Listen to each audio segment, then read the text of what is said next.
Class 6 to अभी 8 रहेगा, फिर आगे 9th-10th का अलग चलेगा।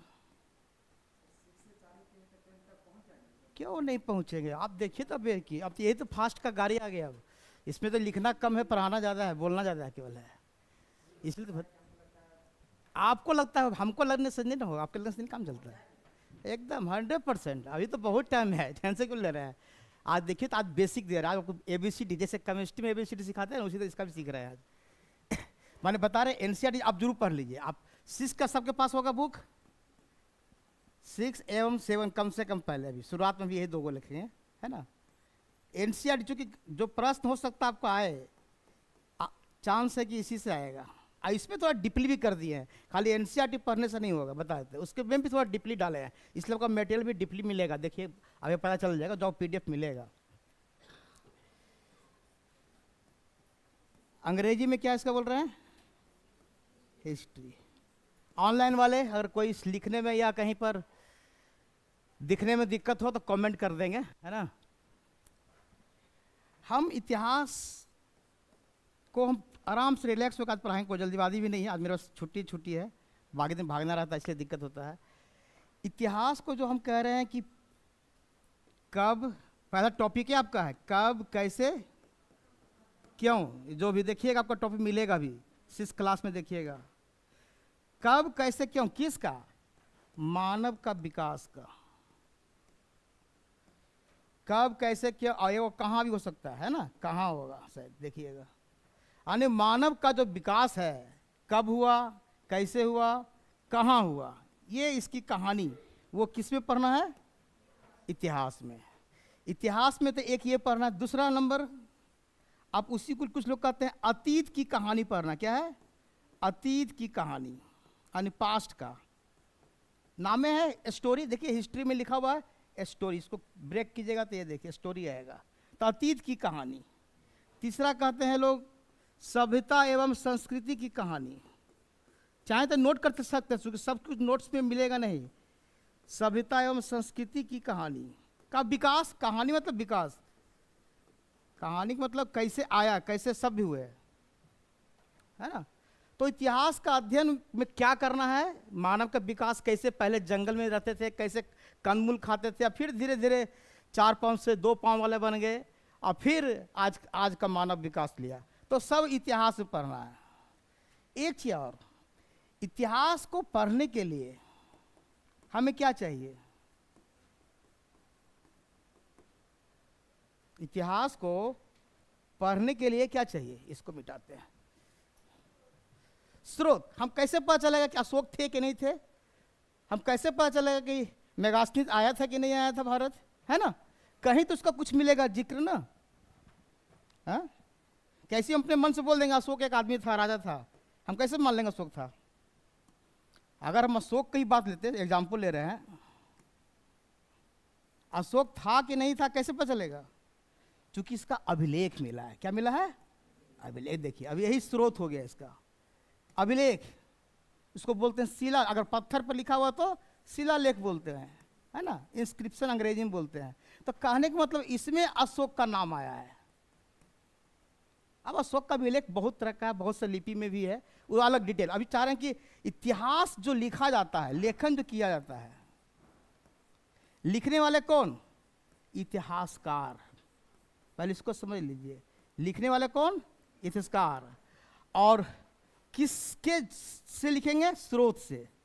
स्रोत मतलब कोई सहारा मिलेगा इसको, जैसे अभिलेख बताए, सहारा, किसी चीज का सहारा लेके आज का वर्तमान में इतिहास लिखेंगे। आप भी एक इतिहासकार बन सकते हैं, हम भी बन सकते हैं, कोई भी जो थोड़ा सा नॉलेज है, कुछ पुराने चीज को बारे में जानकारी रखता है, उत्खनन से कुछ प्राप्त मूर्ति का रिसर्च किया जाता है, आप भी लिख सकते हैं। ऐसा नहीं कि इतिहास, इसी तरह इतिहास हमेशा बदलता है। इतिहास हमेशा बदल जाता है, याद रखिएगा। आपको मालूम होना चाहिए 1921 से पहले, थोड़ा सा ध्यान देते हैं, 1921 से पहले भारत का इतिहास शुरुआत माना जाता था मौर्य साम्राज्य से। कहाँ से माना था? मौर्य साम्राज्य से। बता सकते हैं 1921 में क्या घटना घटा? 1921 में हड़प्पा की खोज हुई थी, याद आया? कुछ याद है डेट में, है ना। जॉन मॉर्शल के नेतृत्व में दयाराम साहनी ने। तो यहाँ से फिर देखिएगा, यानी कि 1921 से पहले जब दादा होंगे या परदादा होंगे, वो जब इतिहास पढ़ रहे होंगे तो कब से पढ़ते होंगे? मौर्य साम्राज्य से। और 2100 में खोज हो गया क्या चीज? हड़प्पा सभ्यता। तो आज हम या हमारे पुत्र या जो भी आपके आगे जो वंश जाएंगे, वो हड़प्पा से, भारत सभ्यता की शुरुआत कहाँ से होती है? हड़प्पा से। यानी देखिए डेट बदल गया।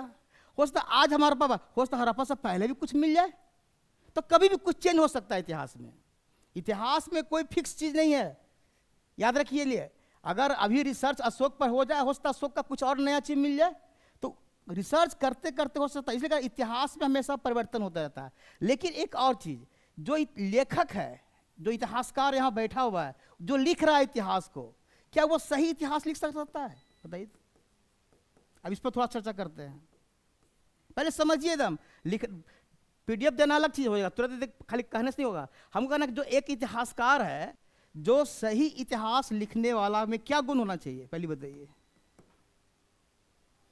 एक चीज बताते हैं, इतिहासकार भी कोई व्यक्ति होगा ना, कोई जानवर तो नहीं होगा, है ना। इतिहासकार जो राइटर जो होगा, हिस्टोरियन, एक पर्सन है। पर्सन होगा तो उसका कुछ न कुछ रुचि होगा कोई चीज में। कोई धर्म भी होगा, धर्म समझते हैं, अपना रिलीजन, हिंदू हो सकता है, मुस्लिम हो सकता है, ईसाई हो सकता है, कुछ भी हो सकता है। तो अगर एक एग्जाम्पल हम देंगे बाद में आपको, अभी बहुत सा एग्जाम्पल आएगा। अकबर का नाम सब लोग सुने होंगे, सुने है ना। अकबर का एक दरबारी था अबुल फजल, बहुत बड़ा इतिहासकार है वो, है ना। और वो अकबर नामक पुस्तक लिखता है, या आईने अकबरी उसी का पाठ है, बताएंगे बाद में, दोनों में डिफरेंस भी है। तो अकबरनामा में अकबर की खूब बड़ाई की जाती है कि ये किया, वो किया, किया। चूंकि इसी के दरबार में रहता है, सुनिए ध्यान से, अकबर के दरबार में रहने वाला व्यक्ति क्या अकबर के विरोध में लिख सकता है इतिहास? नहीं। यहां तो अगर अकबर कुछ बुराई भी किया होगा, उसको छुपा लेगा। बात समझ में आ रहा है? अकबर यदि कुछ बुराई वाला भी काम किया होगा, तो अबुल फजल का हिम्मत नहीं है कि इसके विरोध में कुछ अलग चीज लिख दे। जो अब अकबर भी चला गया ऊपर, और हमारा अबुल फजल भी चले गए ऊपर, बच गए हम लोग। अब हम अकबर के बारे में पढ़ रहे हैं, तो जो अबुल फजल लिखा वही पढ़ रहे हैं। बात समझ आ रहा है? अबुल फजल ने जो लिख दिया पढ़ रहे हैं, लेकिन अब हम रिसर्च कर रहे हैं तो अकबर का कुछ बुराई निकल रहा है। तो अब जो इतिहासकार जो लिखेगा, बात में जो अब जो अभी वर्तमान का जो इतिहासकार है, वो अगर लिखेगा तो वो सही इतिहास लिखाएगा, क्योंकि उसके दरबार में रहने वाला व्यक्ति वो कभी उसकी बुराई नहीं कर सकता है। जैसे मेगास्थनीज है, मौर्य काल में आया, इंडिका की पुस्तक लिख दिया, क्या वो चंद्रगुप्त मौर्य का कहीं विरोध किया होगा? नहीं किया होगा। कहने का मेरा पर्पस ये है कि जो उसके दरबारी, जो देखिए, एक होता है समकालीन, एक वर्ड है समकालीन वर्ड है। समकालीन मतलब कि राजा के समकाल में रहने वाला, उसी के समय का कोई लेखक है तो समकालीन इतिहासकार आ गया। और एक होता है परवर्ती इतिहासकार, जो बाद में आया, जो बाद में आज के युग में 4 से 50 साल पहले, 100 साल पहले जो इतिहासकार लिखे हैं, वो अपना रिसर्च करके लिखे हैं, वो बहुत कुछ पता लगा है, तब जाकर लिखे हैं अकबर के बारे में, चाहे अशोक के बारे में। तो उनका जो दमदार जो होगा आर्टिकल, या जो भी उनका रिसर्च होगा, वो ज़्यादा तथ्यपूर्ण होगा, ज़्यादा इंपॉर्टेंस वाला होगा। उसमें बुराई वाला या झूठ वाला कहानी बहुत कम होगा, वो सच्चाई पर ज़्यादा ध्यान दे रहेंगे। दूसरा, एक तो हो गया रुचि के आधार पर, एक हुआ उसके काल का रहने वाला, एक होता है उसके काल के बाद में आने वाला। अब एक कहते हैं धर्म भी बहुत इंपॉर्टेंट है। धर्म कैसे इंपॉर्टेंट है अभी बता रहे हैं। जो व्यक्ति जिस धर्म का है, कोशिश करेगा हम अपने राजा की बुराई कभी नहीं करें। अगर कोई अशोक है, हिंदू है, तो हिंदू वाला जो इतिहासकार होगा वो अशोक का बुराई कभी देखना नहीं चाहेगा। उसी तरह से अकबर के बारे में जो लिख रहा है मुस्लिम इतिहासकार, वो भी चाहेगा कि अकबर का बुराई। तो यहां पर तो पक्षपात हो रहा है ना। इतिहासकार को इसीलिए कहा, जब इतिहास लिखते हैं तो धर्म भूल जाइए, अपनी रुचि भूल जाइए, अपनी पूरा सब कुछ, केवल सच्चाई पर ध्यान दीजिए। तभी हम भारतीय लोगों को, चाहे विश्व के जो लोग हैं, उसको सही इतिहासकार, सही इतिहास के बारे में जानकारी दे पाएंगे। अगर आप धर्म को बीच में लाएंगे, या अभी देखते हैं एनसीईआरटी में कह रहा है कभी कभी ये गलतियां हैं, ये गलतियां हैं। कभी आपको सुन रहे होंगे कि क्या कर रहे हैं, किसी अशोक के बारे में बहुत सब बुराई निकल रहा है। निकल सकता है, ऐसा कुछ नहीं कि अशोक एक बहुत बड़ा महान सा थे, अलग बात है, उनको सब लोग मानते हैं, लेकिन कभी कभी कुछ न कुछ गलतियां ये भी किए हैं, जिसको सामने लाना भी जरूरी है। लोगों के सामने, चाहे अकबर हो, चाहे हम ही करें कि अकबर का पक्ष ले रहे हैं या अशोक के पक्ष ले रहे हैं, हम भी नहीं पक्ष लेंगे। हम के जो सच है वो सच सामने आना चाहिए। और सच सामने कौन लाएगा? एक आदर्श इतिहासकार ही ला सकता है। जो पक्षपात करेगा वो नहीं लाएगा। पहला चीज, पक्षपात किसी हो, एक तो रुचि के हिसाब से हो सकता है, या तो धर्म के हिसाब से, या जो उसके समकालीन रस। जब मैं एग्जाम्पल दिया अबुल फजल का, कि अबुल फजल उसके दरबार में था, है ना। आपको एक नाम सुने होंगे, 80 का दुर्ग। तो उसको मिटाते हैं, अच्छा नेक्स्ट पेज कर देना, ठीक। जैसे एक 80 का दुर्ग, मेरा कहने का मतलब जैसे 80 का दुर्ग, इसको अबुल फजल जो है, ये कौन है? एक राइटर है, और किसके दरबार में रहते थे? अकबर के। इसने एक पुस्तक लिखवा, अकबर नामा। उसमें ये कहा कि ये जो दुर्ग जीते हैं अकबर, जीते हैं विजय ये हुए बल पर यानी अपनी शक्ति के आधार पर। लेकिन बाद में जो पुर्तगाली आए,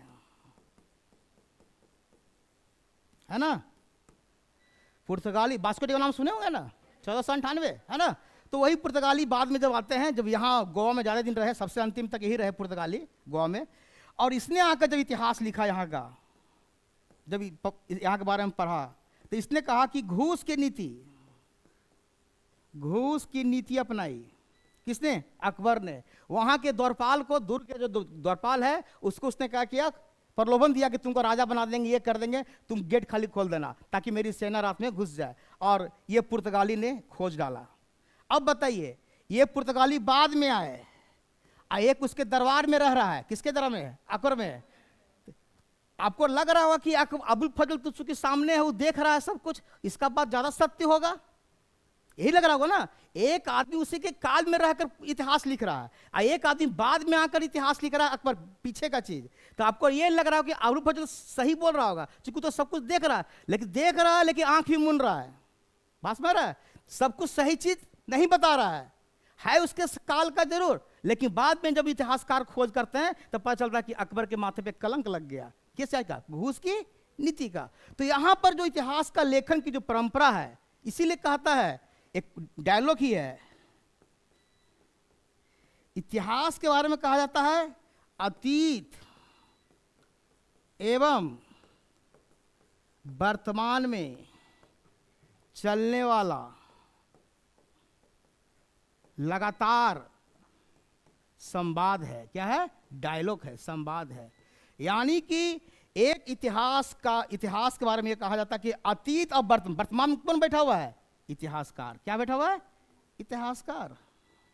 और अतीत में क्या है? आपका जो भी फैक्ट्स मिल रहा है, तथ्य जो है, उन दोनों के बीच में वार्तालाप चलता है, डायलॉग चलता है, और वो लगातार चलते रहेगा। ये कभी खत्म होने वाला डायलॉग नहीं है। आज इतिहासकार और है, कल 10 को और पैदा होंगे, फिर आगे पढ़ेंगे। इसीलिए कह रहा कि इतिहास हमेशा क्या आता है? बदल जाता है। इतिहास अपने को कभी कभी दोहराता भी है, बोलता है ना। तो इतिहास का मतलब ये नहीं है कि केवल परीक्षक जिस पर इतिहास को पढ़ना, आपकी अपनी सभ्यता, अपने पूर्वज को पढ़ रहे हैं, एक तरह से अपनी सभ्यता की कहानी जान रहे हैं, अपनी संस्कृति की कहानी को हम समझ रहे हैं। ये समझना भी चाहिए। एक भारतीय नागरिक होने के कारण आपको परीक्षक जैसे तो पढ़ना ही पढ़ना है, एक अपने भी कि हमारा सभ्यता, हमारी संस्कृति कितनी अच्छी थी, कितनी उन्नत थी। हम अगर हड़प्पा को जब पढ़ेंगे तो, लेकिन आज वो ऐसा शहर नहीं बसता है जितना अच्छा उस समय शहर था। कहने का मेरा पर्पस है कि इन सबों को पढ़ने के बाद ही आप अपनी संस्कृति की पहचान विश्व में करा सकते हैं।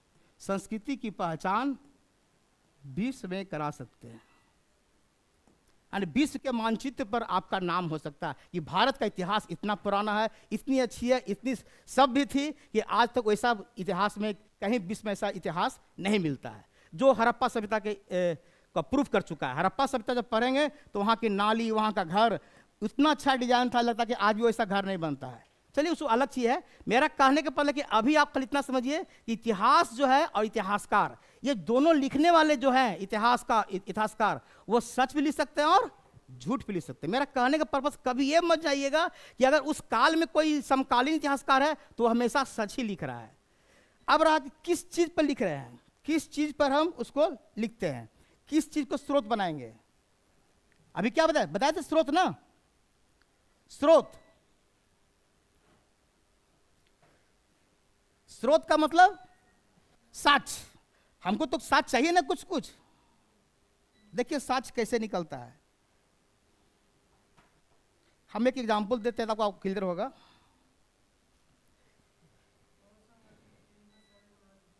अच्छा ठीक कर दे रहे। साक्ष्य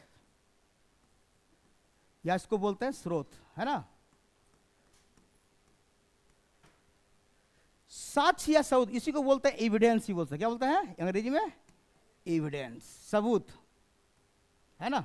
एविडेंस, सोर्सेज, जो भी आप बोल सकते हैं। मेरा कहने मतलब कोई भी चीज अगर हम ये बोले, अगर एक पुस्तक में लिखा हुआ है, एक कोई पुस्तक का नाम नहीं ले रहे, खाली लिख रहे हैं एक पुस्तक में लिखा हुआ है,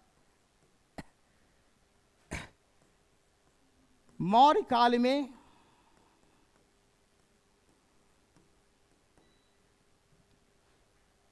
पन एक नाम है ना, पन चलता था। क्या है? चलता था, जो भी कुछ है। तो पन क्या है? एक सिक्के का नाम। क्या नाम है? एक सिक्के का नामकरण किया गया। आज हम सिक्का बोलता है, उसमें क्या बोला जाता था? पन, है ना। तो पन भी एक है। तो आपको बुक में जब मिलेगा पन, अब यह बात है कि पन कैसे पता चला कि सिक्का है, तो इसको कई बार देखें पन कहाँ कहाँ आया है, किस किस संदर्भ में आया है, अर्थशास्त्र में आ रहा है, कहाँ आ रहा है, उसके हिसाब से पता चलता है ये पन के मतलब ये सिक्का के बारे में बात कर रहा है। यानी इतिहासकार जो है बहुत खुद इसको एकदम सूक्ष्म से स्टडी करता है, डिटेल से, तब पता चलता है। या कोई मूर्ति मिल गया मानते हैं, तो मूर्ति निकालने के लिए क्या करना पड़ेगा? डेटिंग। डेटिंग समझते हैं ना? कालखंड, उसका कालखंड निर्धारण होता है। तो कालखंड निर्धारण करने के भी कई तरीके हैं, वो हम आएंगे डिटेल बाद में। अभी कह रहे हैं कि डेटिंग, जिसको कालखंड बोलते हैं। कालखंड, कालखंड निकालने का, जैसा अभी एक बताइए C40 ना, क्या बताए? C40 भी होता है, पोटेशियम आर्गन मेथड भी होता है, डेंड्रोक्रोनोलॉजी होता है। ये सब हम आएंगे डिटेल पर भी आएंगे। डेंड्रोक्रोनोलॉजी होता है, अभी उतारिए मत कुछ, ये सब उतारने की जरूरत नहीं है, सब आपका PDF में जाएगा भी। मेरा कहने का मतलब स्रोत का मतलब है कि कोई साक्ष्य मिलना चाहिए, चाहे वो मूर्ति हो, चाहे वो सिक्का हो, चाहे वो अभिलेख हो, चाहे वो पुस्तक हो, कुछ भी हो सकता है। उसी के आधार पर हम क्या करेंगे? इतिहास लिखा जाएगा। तो इतिहास लिखने में सहायक की भूमिका किसके रहेगी? साक्ष्य की। उसके आधार पर ही बांटा जाता है दो गो। अगर कोई सिक्का है, अभिलेख है, उसको बोलते हैं पुरातात्विक। क्या बोलते हैं? पुरातात्विक। और दूसरा को बोलते हैं साहित्यिक, जो पुस्तक के रूप में रहेगा। ये सब उतना डिटेल पढ़ाने की जरूरत नहीं अभी है, अभी बार बार आएगा। तो पुरातात्विक जैसे सिक्का आ गया, खंडहर आ गया, आपका अभिलेख आ गया, आपका मूर्ति आ गया, कोई भी स्मारक आ गया, ये सब पुरातात्विक है। या ईटा पत्थर का जो औजार मिलते हैं, वो सब पुरातात्विक में आएंगे। साहित्यिक में जैसे कोई पुस्तक आ गया, जैसे अर्थशास्त्र किसने लिखा? कौटिल्य ने। मेगास्थनी ने लिखा, एंडी का, यानी जो भी कोई पुस्तक का नाम है ना, अष्टाध्यायी पाणिनि,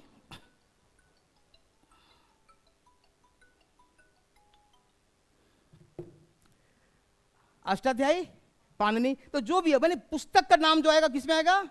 साहित्य। अब इसी में लोग कर देंगे, एगो कर देंगे देसी, एगो विदेशी, उससे कोई अंतर है। जो विदेश वाला है विदेशी कहलाएंगे, जैसे मेगास्थनीज विदेशी थे। फिर आपका ह्वेनसांग का नाम सुने होंगे, है ना, तो वो अलग चीज देसी। अब देसी जो देश के जो है, यहाँ के जो लेखक होंगे, जैसे बाण भट्ट है, जो भी है, सब देसी वाले। तो स्रोत में भी पुरातात्विक स्रोत और साहित्यिक स्रोत। अब हम एक एक वर्ड चलते हैं, जैसे हिस्ट्री कहाँ शब्द से आया, जो आपको PDF में देते जा रहे हैं, उसमें ज़्यादा समझना नहीं है। नेक्स्ट करते हैं।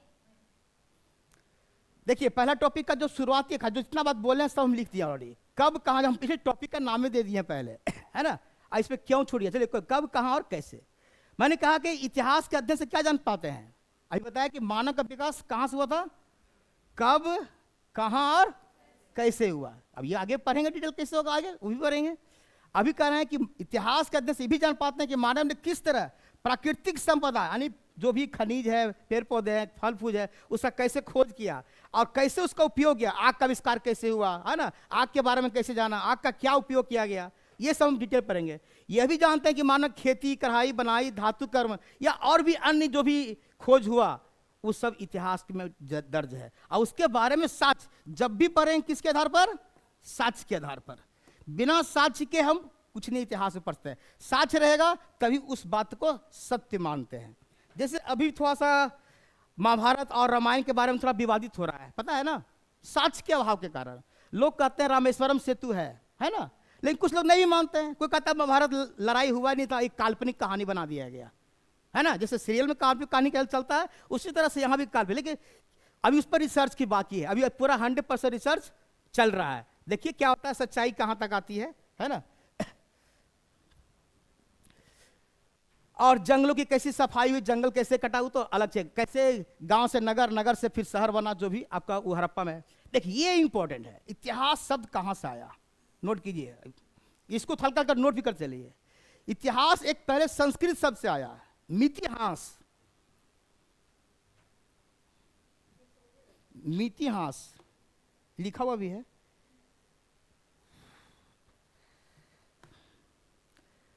यह संस्कृत शब्द मितिहास से लिया गया है। मिति का मतलब लिखे हैं इति प्लस इति प्लस ह प्लस आस, ऐसा निश्चित रूप से हुआ होगा, यानी कि ऐसा घटना निश्चित रूप से हुआ होगा। यानी घटना के बारे में बता रहा है कि अतीत में ऐसा घटना घटा होगा, इसलिए इतिहास, ये संस्कृत शब्द से इतिहास बना। यानी इतिहास क्या है? अतीत के ऐतिहासिक महत्वपूर्ण घटनाओं का क्रमबद्ध अध्ययन करता है। बात सही है? जो भी ऐतिहासिक घटना घटा है उसका सीरियली रूप से अध्ययन करता है। ऑन द बेसिस ऑफ क्या? सोर्सेज या evidence. Good, basis of sources, अपने आप नहीं करेगा, कोई न कोई आधार मान के करेंगे। On the basis of sources, तो कुछ नहीं, इतिहास का ये आपका बहुत ही इंपॉर्टेंट है, ये पूछ सकता है क्वेश्चन, कहीं भी उठा सकता है। दूसरा, हिस्ट्री शब्द कहां से आया? देखिए हिस्टोरिया एक वर्ड है, अगला देते हैं। हिस्ट्री शब्द जो आया हिस्टोरिया से। देखिए ये आपके लैटिन शब्द माना गया, कहीं कहीं ग्रीक भी देता है, कहीं कहीं लैटिन देता है। आप लैटिन रखिए, आपके एनसीईआरटी में लैटिन दिया है, हमने भी बुक थोड़ा सा देख रहे हैं उसको। तो हिस्टोरिया से लिया, जिसका अर्थ होता है खोज करना। हिस्ट्री जो अंग्रेजी वर्ड है उसका मतलब हुआ अतीत। खोज करना किसका? अतीत की घटनाओं को खोज करना, जो बीत गया है, जो घटना घट गया है, जो महत्वपूर्ण घटना, उसकी खोज करता है। इसलिए हिस्टोरिया से क्या आया? हिस्ट्री। और पहली बार हिस्ट्री को जो दिए एक यूनानी राइटर हैं हेरोडोटस, उसने एक पुस्तक लिखा हिस्टोरिका। इस किताब का नाम याद रखिए, आपका बुक में भी दिया हुआ है, 6th क्लास में देखिएगा। हिस्टोरिका जो 5वीं सदी में भारत फारस के बीच के संबंध के बारे में लिखे अपनी पुस्तक में। ये हैं विदेशी, कहाँ के रहने वाले हैं? यूनान के, यूनानी मतलब ग्रीक के, है ना, एंथेस के। एंथेस की राजधानी हुई। भारत भाष के संबंध, यानी भारत के बारे में वर्णन करता है इस पुस्तक में। और शायद यही कारण है इनको माना गया क्या? फादर ऑफ हिस्ट्री, है ना। जो और यही पहला आदमी है जो इतिहास लेखन की शुरुआत किया। और इतिहास लिखने की कला किसके पास पहला आया? हेरोडोटस। लेकिन भारत में पूछेगा, ये तो पूरे विश्व में न है, ये भारत नहीं आया है। भारत में पहली बार किसने किया? लिख लीजिए कहीं पर, विलियम जोन्स एक नाम आएगा, विलियम जोन्स। भारत में इतिहास लेखन की शुरुआत किसने की? William Jones. है तो अंग्रेजी भी, ये आएंगे भारत, एक बंगाल में रॉयल सोसाइटी, एशियाटिक सोसाइटी की स्थापना करते हैं 1784 में। आगे लिखा भी होगा, है ना, 1784 में। जिसमें क्या होगा, इसने पहली बार कहा कि नहीं, सभी जहां जहां लगता है कि इतिहास का कुछ इंपॉर्टेंट चीज है उसकी उत्खनन करवाया, मतलब खुदाई कराना चालू किया। अब बाद में फिर 1861 में ASI का नाम सुने होंगे, ASI archaeological survey of India का गठन होता है 1861 में। ये बाद में लिखा देंगे, अभी रह दीजिए, है ना, 1861 में। तो फिर उसी का हेड बनते हैं आपका जॉन मार्शल बाद में, है ना, और कनिंगम साहब जिसका नाम आता है। तभी दो चीज पर है, हिस्ट्री शब्द कहां से लाया गया? हिस्टोरिया से। अब याद करते थे कि लैटिन हो गया। पहली बार विश्व में इतिहास लेखन शब्द किसने किया? अब भारत में किसने किया? William Jones. और इसने क्या स्थापना किया वो देखिए, अगला लिखा हुआ मिलेगा। फादर ऑफ हिस्ट्री मैंने बता ही दिया अभी जस्ट, है ना। एक बहुत अच्छा है, इसको कहा जाता है कि इतिहास को विज्ञान में रखें कि कला में रखें। तो इसने बहुत अच्छा कहा है स्टेटमेंट, इतिहास विज्ञान है न कम न न ज़्यादा, है ना? बहुत अच्छा क्वेश्चन ही है। मान इसको दोनों में रखा जाता है, इतिहास को हिस्ट्री कला में भी और विज्ञान में। जो विज्ञान इसलिए माना गया क्योंकि इसमें पूरा अभी पढ़े C14 मेथड, कार्बन मेथड, सब साइंस का चीज इसमें है ना? इसलिए भारत में इतिहास का आ गया ना, अतीत की घटना खोज का पुण्य किसने लिखा? विलियम जोन्स, जो ही मैंने लिखवाया भी, विलियम जोन्स। नोट भी करते चले ऑनलाइन वाले भी, PDF तो देना एक अलग चीज है, लेकिन नोट करने से ज्यादा हाथ चलेगा। 20 में पूछेगा तो हेरोडोटस, अब भारत में पूछेगा इतिहास, लेकिन शुरुआत विलियम जोन्स। और इसका ये यार नोट कर लिए, बंगाल में एशियाटिक सोसाइटी का स्थापना किसने की? आता है क्वेश्चन बराबर। इसका काम ही है भारत में के इतिहास को खोजना। इस जो सोसाइटी बनाया गया, जो संस्था बनाया गया, इसका काम ही था कि भारत में इतिहास की खोज करना, अलग अलग जगह पर रिसर्च करना, है ना? और ये पहली बार विलियम जोन्स ने 1784 में इसकी स्थापना की। 1784 डेट एकदम बहुत इंपॉर्टेंट है। 85 नहीं, 83, 84। ये क्वेश्चन सबसे VVI है, सबसे VVI। बाबा फोन आ रहा। नेक्स्ट, अब आते हैं काल विभाजन। भारत इतिहास को कैसे कैसे बांटा गया है, ये आपका NCERT में भी दिया हुआ है, और उसी हिसाब से मैंने बांटा है। एक हैं जेम्स मिल, एक स्कॉटलैंड के रहने वाले हैं। उसने एक पुस्तक लिखा, ए हिस्ट्री ऑफ ब्रिटिश इंडिया। उसमें 3 पार्ट बांटा, हिंदू, मुस्लिम और एक तीसरा आगे आएगा। क्या आएगा बताइए? अंग्रेज, ब्रिटिश काल, है ना? यहां क्या आएगा? ब्रिटिश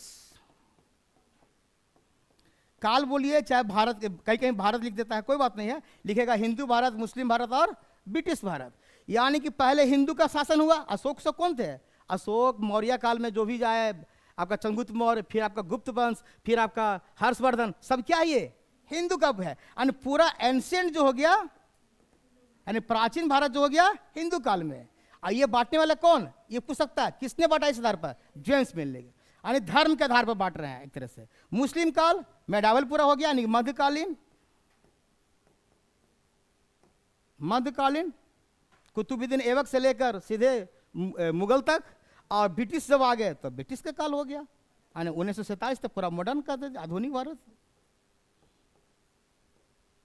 ये खाली विभाजन दे रहे हैं, खाली आपको पूछ रहे हैं कि ये सब नाम याद कर लीजिए। जेम्स मिल किसने बांटा, ये तो याद रहेगा, हिंदू मुस्लिम ब्रिटिश याद रहेगा, किसने बांटा, और उसका पुस्तक का नाम हो सकता है, कहीं पूछ दे, ए हिस्ट्री ऑफ ब्रिटिश इंडिया। सांप्रदायिक आधार पर, संप्रदाय मतलब धर्म, सांप्रदायिक आधार पर बांटा गया, धर्म के आधार पर। A history of British India, हिंदू काल, मुस्लिम काल, ब्रिटिश काल। फिर आते हैं लेखन कला के आधार पर मिलेगा, बहुत सा मिलेगा फिर धीरे धीरे। अभी हम विभाजन पे ही चल रहे हैं। भारतीय इतिहास का विभाजन कैसे किया गया? पहला सबसे सिंपल तरीका बताया कि पहले हिंदू थे, हिंदू राजा शासन किए तो हिंदू को मान लिया। फिर आए मुस्लिम, मुस्लिम भाई करे। अच्छा, पहली बार मुस्लिम कब आए पता है? 712 में कौन आया था? मोहम्मद बिन कासिम, है ना? शुरुआत 712 से होता है। बाद में हम मांगते हैं कि कुतुबुद्दीन ऐबक 1206 से फिर शासन करते हैं, वो अलग चीज़ है, लेकिन 712 से माना जाता है, मुस्लिम काल आ जाता है, पहला मुस्लिम आक्रमण भी होता है। तो मुस्लिम काल, ब्रिटिश काल, हिंदू काल, ये 3 पार्ट में याद रखिएगा जेम्स मिल के अनुसार। नेक्स्ट, कुछ जो पश्चिमी देश के जो इतिहासकार हैं वो विज्ञान के आधार पर, तर्क के आधार पर, सामाजिक आधार पर, आर्थिक आधार पर, धार्मिक राजनीतिक परिवर्तन के आधार पर करने, सब चीज उसमें बोला, एक चीज नहीं कई चीज को शामिल करके उसने 3 पार्ट में बांटा गया। यहां एक आधुनिक भारत लिख देते हैं, वो आगे लिखा हुआ अगला स्लाइड में होगा। आधुनिक भारत, इस सबको पता है। प्राचीन भारत कब से कब? 2.5 लाख BC से लेकर 1206। BC मतलब क्या बताया? बिफोर क्रिस्ट, है ना? क्राइस्ट, यानी कि ईसा के जन्म से पहले। या ये भी आपको पढ़ना है हल्का सा, BC के मतलब क्या है।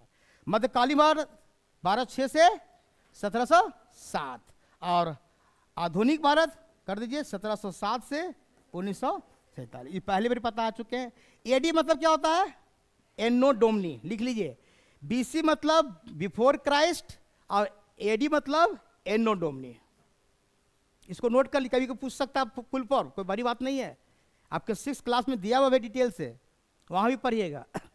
तो प्राचीन भारत, मध्यकालीन भारत, आधुनिक भारत, ये किस आधार बांटा गया है? विज्ञान, तर्क, सामाजिक, आर्थिक, धार्मिक, राजनीतिक परिवर्तन के आधार पर। इसमें कुछ न कुछ परिवर्तन हुआ होगा, खाली धर्म का आधार पर नहीं रखा गया, तर्क भी रखा गया, सामाजिक भी रखा गया, पॉलिटिकल भी रखा गया, विज्ञान भी रखा, सबके आधार पर इसमें बांटा गया प्राचीन, मध्यकालीन और आधुनिक, है ना, 3 तरीके से, प्राचीन, मध्यकालीन और मध्यकालीन में चाहें तो 2 को कर सकते हैं, थोड़ा सा लिख लीजिए। एक होता है पूर्व मध्यकालीन, नाम सुने होंगे ना, पूर्व मध्यकाल किसको कहे? कोई पूछ देगा पूर्व मध्यकाल किसे कहते हैं, कब से कब आएगा, पुस्तक में लिखा रहेगा पूर्व मध्यकाल में ये घटना घटा, तब आप तो मध्यकालीन समझ लेंगे। पूर्व मध्यकाल से पहले, पूर्व मध्य मतलब मध्यकाल से पहले, तो मध्य का पहले 712 एडी से लेकर 1206 को बोलते हैं, लिख लीजिए हल्के से। 1206 से पहले और 712 एडी, 712 में क्या हुआ? वही मोहम्मद बिन कासिम वाला कहानी है ना। तो 712 एडी के बाद अब 1200, इसको कहते हैं पूर्व मध्यकाल। अब बाकी इसको तो मध्यकाल बोलवे करते हैं नॉर्मली। पूर्व मध्यकाल 712 एडी से लेकर 1206 एडी। और आधुनिक भारत में 1707 में क्या हुआ था? औरंगजेब की मृत्यु, उसके बाद आजादी तक, या आज तक भी कह सकते हैं आधुनिक भारत आज भी माना जाएगा, है ना, आपकी इच्छा पर है। तो प्राचीन, मध्यकालीन, आधुनिक, इसमें ज्यादा समझना भी नहीं है, खाली डेट याद रखिएगा। कभी कभी ये 2.5 लाख हो सकता है, कहीं कहीं 14 लाख भी दे देता है, वो अलग चीज है, कहीं कहीं 20 भी देता है, उससे ज्यादा स्टैंडर्ड माना गया है 2.5 लाख वाला ही। एक्सेप्शन में है कि 14 लाख 15 लाख देता है कभी कभी, लेकिन आप दीजिएगा 2.5 लाख ही, जो जनरल है। एक्सेप्शन में है, भारत का इतिहास कभी कभी 14 लाख 15 लाख तक चला जाता है, लेकिन आधुनिक भारत 1707 से 1947। तो 3 पार्ट में, अभी तो तीनों में 3 पार्ट चल रहा है। किसमें किसमें? एक चले पहले किसके आधार पर? धर्म के आधार पर, हिंदू, मुस्लिम और ब्रिटिश, है ना। फिर चले प्राचीन, मध्यकालीन, आधुनिक। अब चलेंगे लेखन कला के आधार पर, जो आपको बताए थे, याद है, वही आधुनिक भारत, उसी का आ गया पार्ट। उपकरण के निर्माण, बहुत अच्छा क्वेश्चन। उपकरण के निर्माण का भाग 3 भाग में गया। उपकरण, अनुपकरण किस चीज का? पत्थर का, लोहा का, तांबा का, क्या चीज का, है ना। उपकरण जो बना हुआ है मेरा, उपकरण समझ रहे हैं, टूल्स, जो मेरा बर्तन है, जो मेरा हथियार है, जो मेरा दैनिक जीवन में उपयोग करने उपकरण है, उसके आधार पर। तो शुरू में क्या चीज? केवल क्या था? पत्थर था। पहला याद रख लीजिए, केवल पत्थर का प्रयोग किया गया। पत्थर के साथ साथ बहुत कर सकते हैं, तो यहां लिख दीजिएगा पशुओं के हड्डी, क्या है? पशुओं के हड्डी के उपकरण भी किया गया है ना। पाषाण काल में पत्थर के साथ साथ पशुओं के हड्डी का उपकरण भी किया, लेकिन पहले पत्थर ही आया, बाद में पशु के हड्डी का भी उपकरण किया गया। फिर कहता है दूसरा धातु काल। धातु मतलब मेटल। तो पहला धातु कौन सा खोज हुआ? तांबा, ताम्र, कॉपर, लिख लीजिए। तांबा इसी को बोलते हैं, या सीयू लिखिए, इसको सीयू कर देते हैं, कॉपर का सांकेतिक नाम। ये हड़प्पा सभ्यता से पहले वाला पार्ट में आता है। ताम्र पाषाण क्या हुआ?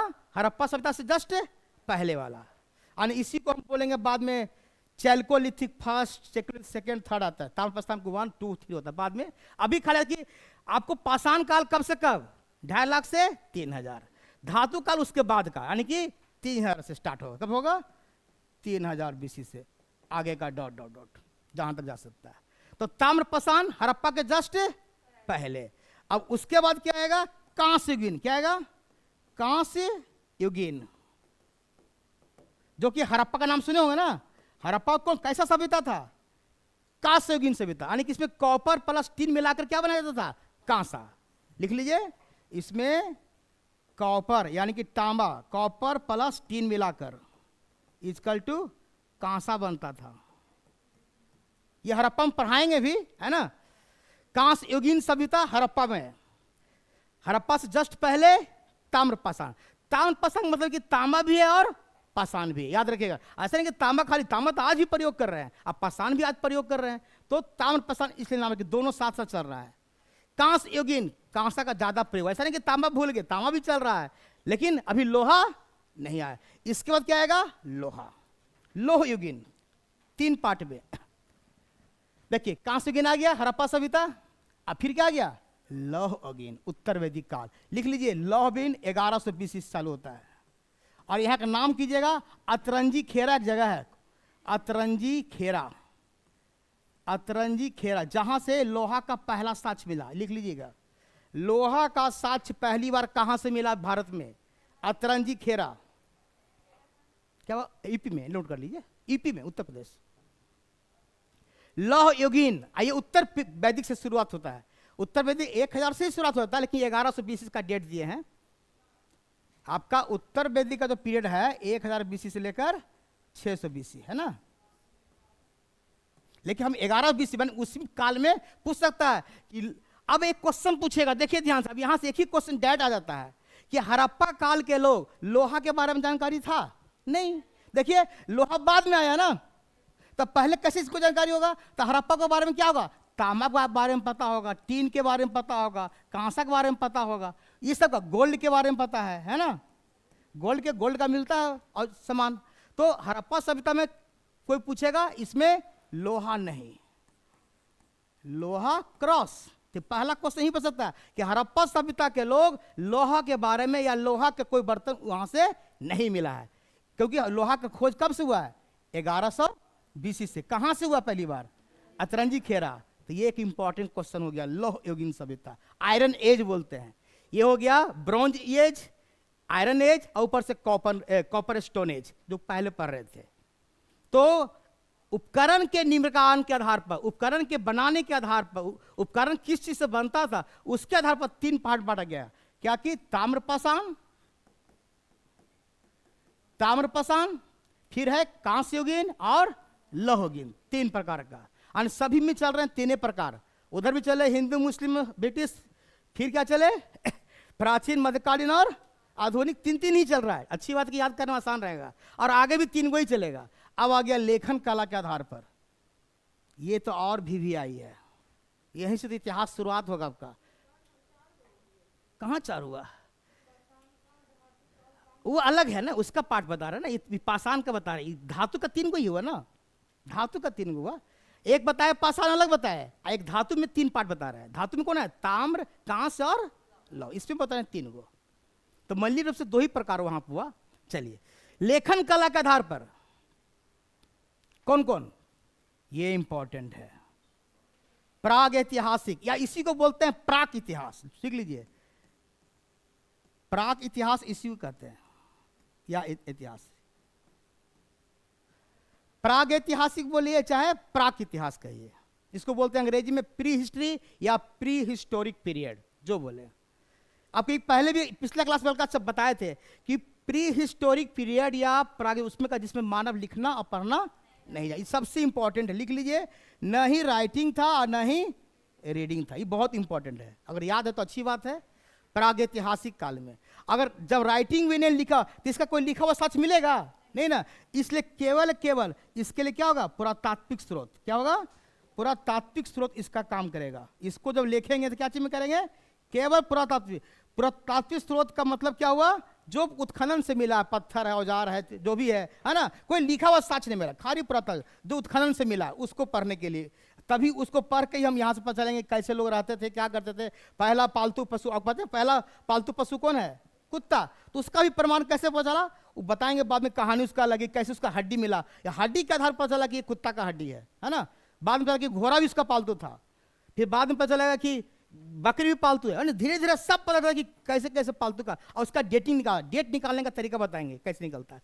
अभी देखिए प्राग ऐतिहासिक काल, वह काल जिसमें मानव लिखना पढ़ना नहीं जानता था, इसमें ना राइटिंग था ना रीडिंग था, राइटिंग रहेगा तभी रीडिंग होगा, खत्म हो गया, केवल और ये सबसे लंबा काल, लिख ली, सबसे लंबा कालखंड ये, सबसे लंबा कालखंड इसका रहेगा, कालखंड सबसे ज्यादा लंबा यही रहेगा, क्योंकि ये 2.5 लाख BC से लेकर आपका 3000 BC तक चलता है ना, 2.5 लाख से लेकर 3000 BC तक।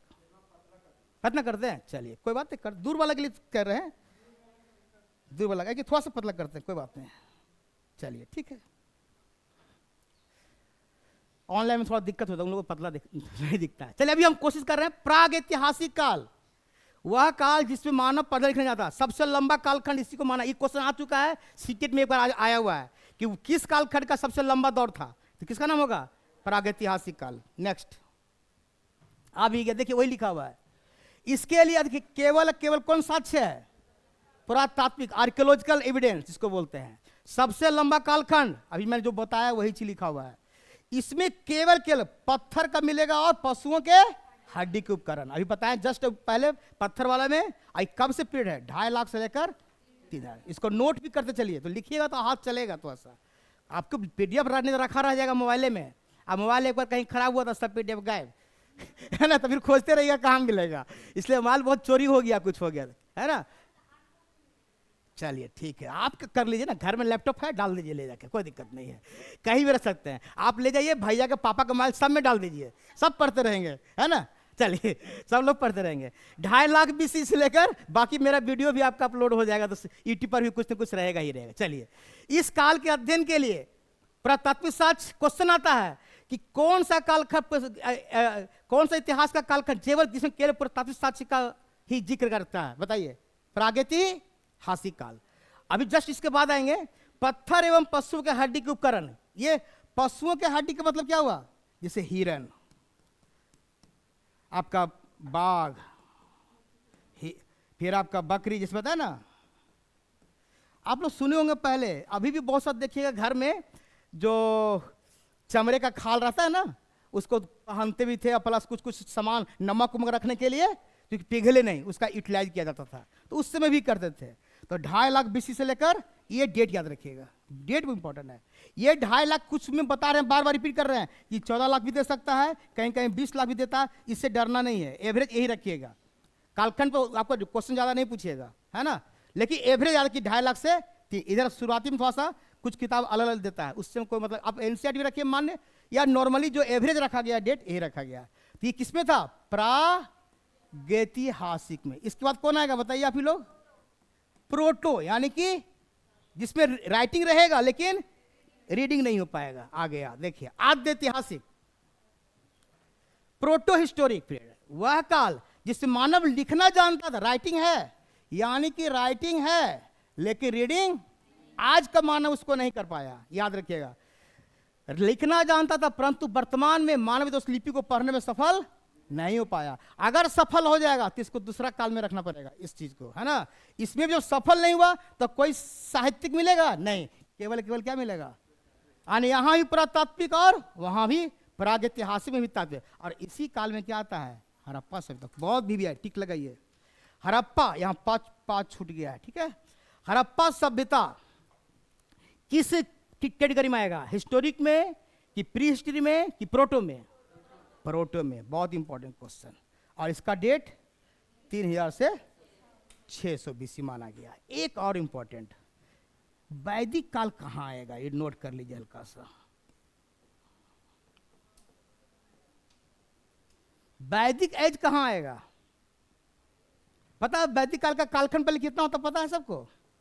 1500 BC से लेकर, पानी जरा मंगाइएगा, 600 BC वैदिक काल का। बहुत इंपॉर्टेंट क्वेश्चन है, और ये इंटरव्यू का क्वेश्चन भी हो सकता है कि प्रागैतिहासिक काल में, सॉरी, प्रागैतिहासिक काल में मानव लिखना नहीं जानता था ना पढ़ना जानता था। सही बात है।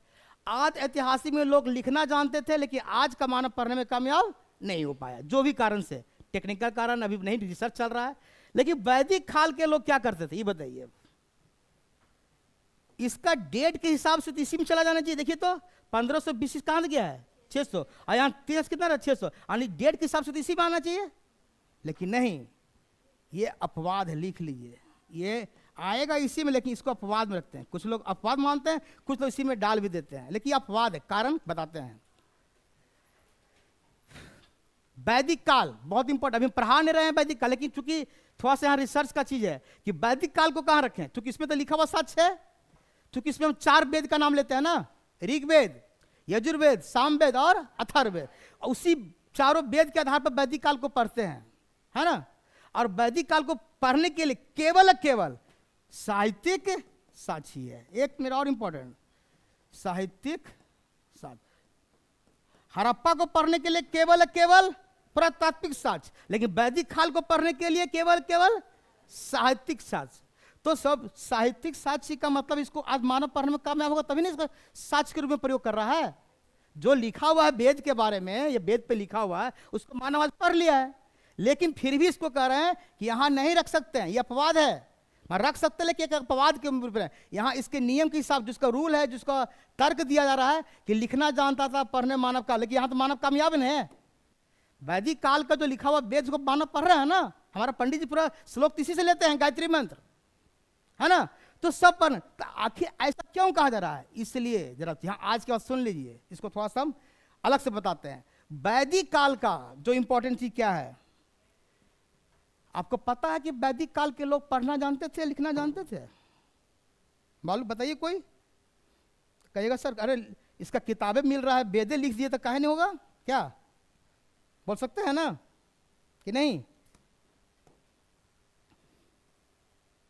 वैदिक काल का सुन लीजिए बहुत।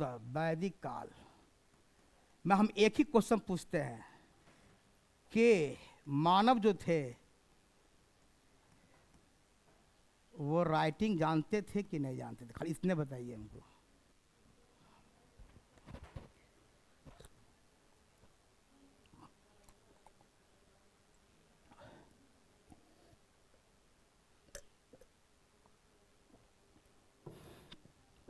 बताइए।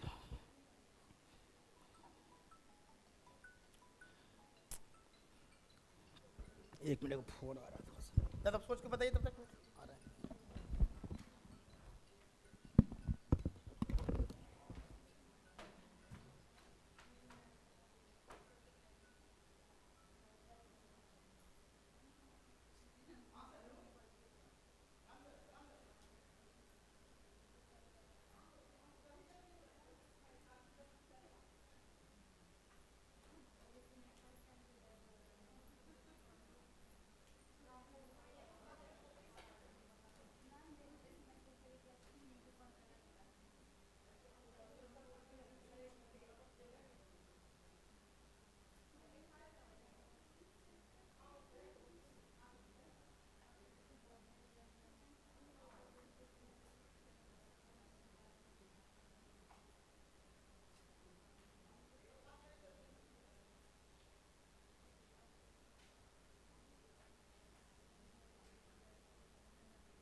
हाँ कुछ बताइए। सॉरी इंटरफेयर के लिए फोन आ गया, कोई बात नहीं। तो बताइए मानव के वैदिक काल में मानव क्या जानते थे? लिखना जानते थे उस लोग, उस समय का आदमी? हाँ जानते होंगे तभी तो लिखा हुआ मिल रहा है, बात कहना सही है। लेकिन आपको जान के आश्चर्य होगा कि नहीं जानते थे। लेखन कला भारत में कब शुरुआत हुआ बताएंगे जस्ट इसके बाद। 6ठी शताब्दी से चालू होता है लेखन कला भारत में, लिखना लोग जानते हैं, है ना। यानी महावीर और बौद्ध काल से चालू होता है। वैदिक काल में लिखना नहीं जानते, तो फिर क्या लिखा हुआ कैसे आ गया सर? बता रहे हैं। वैदिक काल में गप नहीं, एक पेज का दीजिए, ऐड करते हैं थोड़ा सा इसमें, थोड़ा सा हम यहां पर लेते हैं।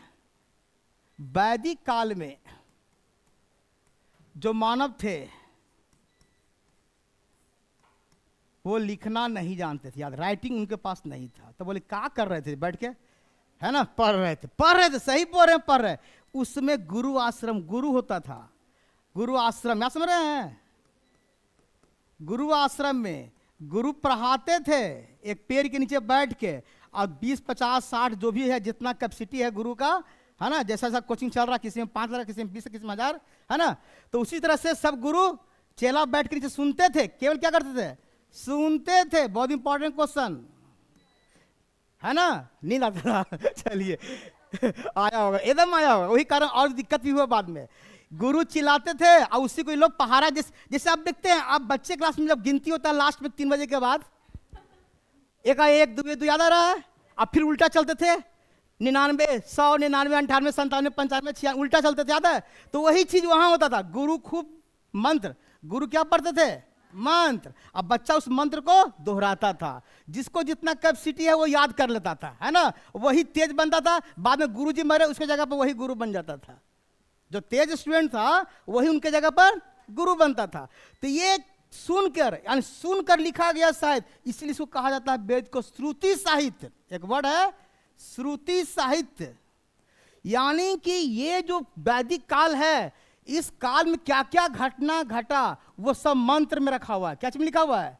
मंत्र में। ये मंत्र सुन सुन के एक पीढ़ी से दूसरी पीढ़ी से आगे तक गया, और बाद में गुप्त काल में इसको लिखा गया, वेद के रूप में दिया गया, बाद में किताब के रूप में लिखा गया गुप्त काल में। तो लिखा गया गुप्त काल, लेकिन किस समय का चीज लिखा जा रहा है? वैदिक काल के। तो वैदिक काल में क्या क्या घटना घटा, क्या सामाजिक था, क्या आर्थिक था, क्या धार्मिक था, क्या कैसे उच्चारण होता था, कैसे धर्म युद्ध होता था, कैसे क्या क्या जो भी सब मंत्र के से चलता था। तो मंत्र लिखा गया, मंत्र तो शुरू से चल रहा है। तो कह रहे हैं कि मंत्र शुरू से है, लेकिन लिखा हुआ चीज किसका मिल रहा है? गुप्त काल में। बाद में लिखा, गुप्त काल के आसपास लिखा जाता है, अरे ये भी हमारे गुप्त काल में लिखा गया। तो वेद को लिखा गया बाद में, सॉरी तो मिट गया तो वेद को लिखा गया बाद में। तो किसको क्या कहा गया? श्रुति, क्योंकि सुन सुन के आगे गया ना, और यही सुन सुन के जाने के कारण इसको कहा गया कि इसमें तो भाई इसका लिए स्रोत केवल केवल क्या है? साहित्यिक ही है ना, भले लिखा गया बाद में। तो वैदिक में याद रखिएगा कि वैदिक काल, इंपॉर्टेंट इंटरव्यू का क्वेश्चन है कि वैदिक काल के अध्ययन के लिए केवल केवल मेरे पास क्या है?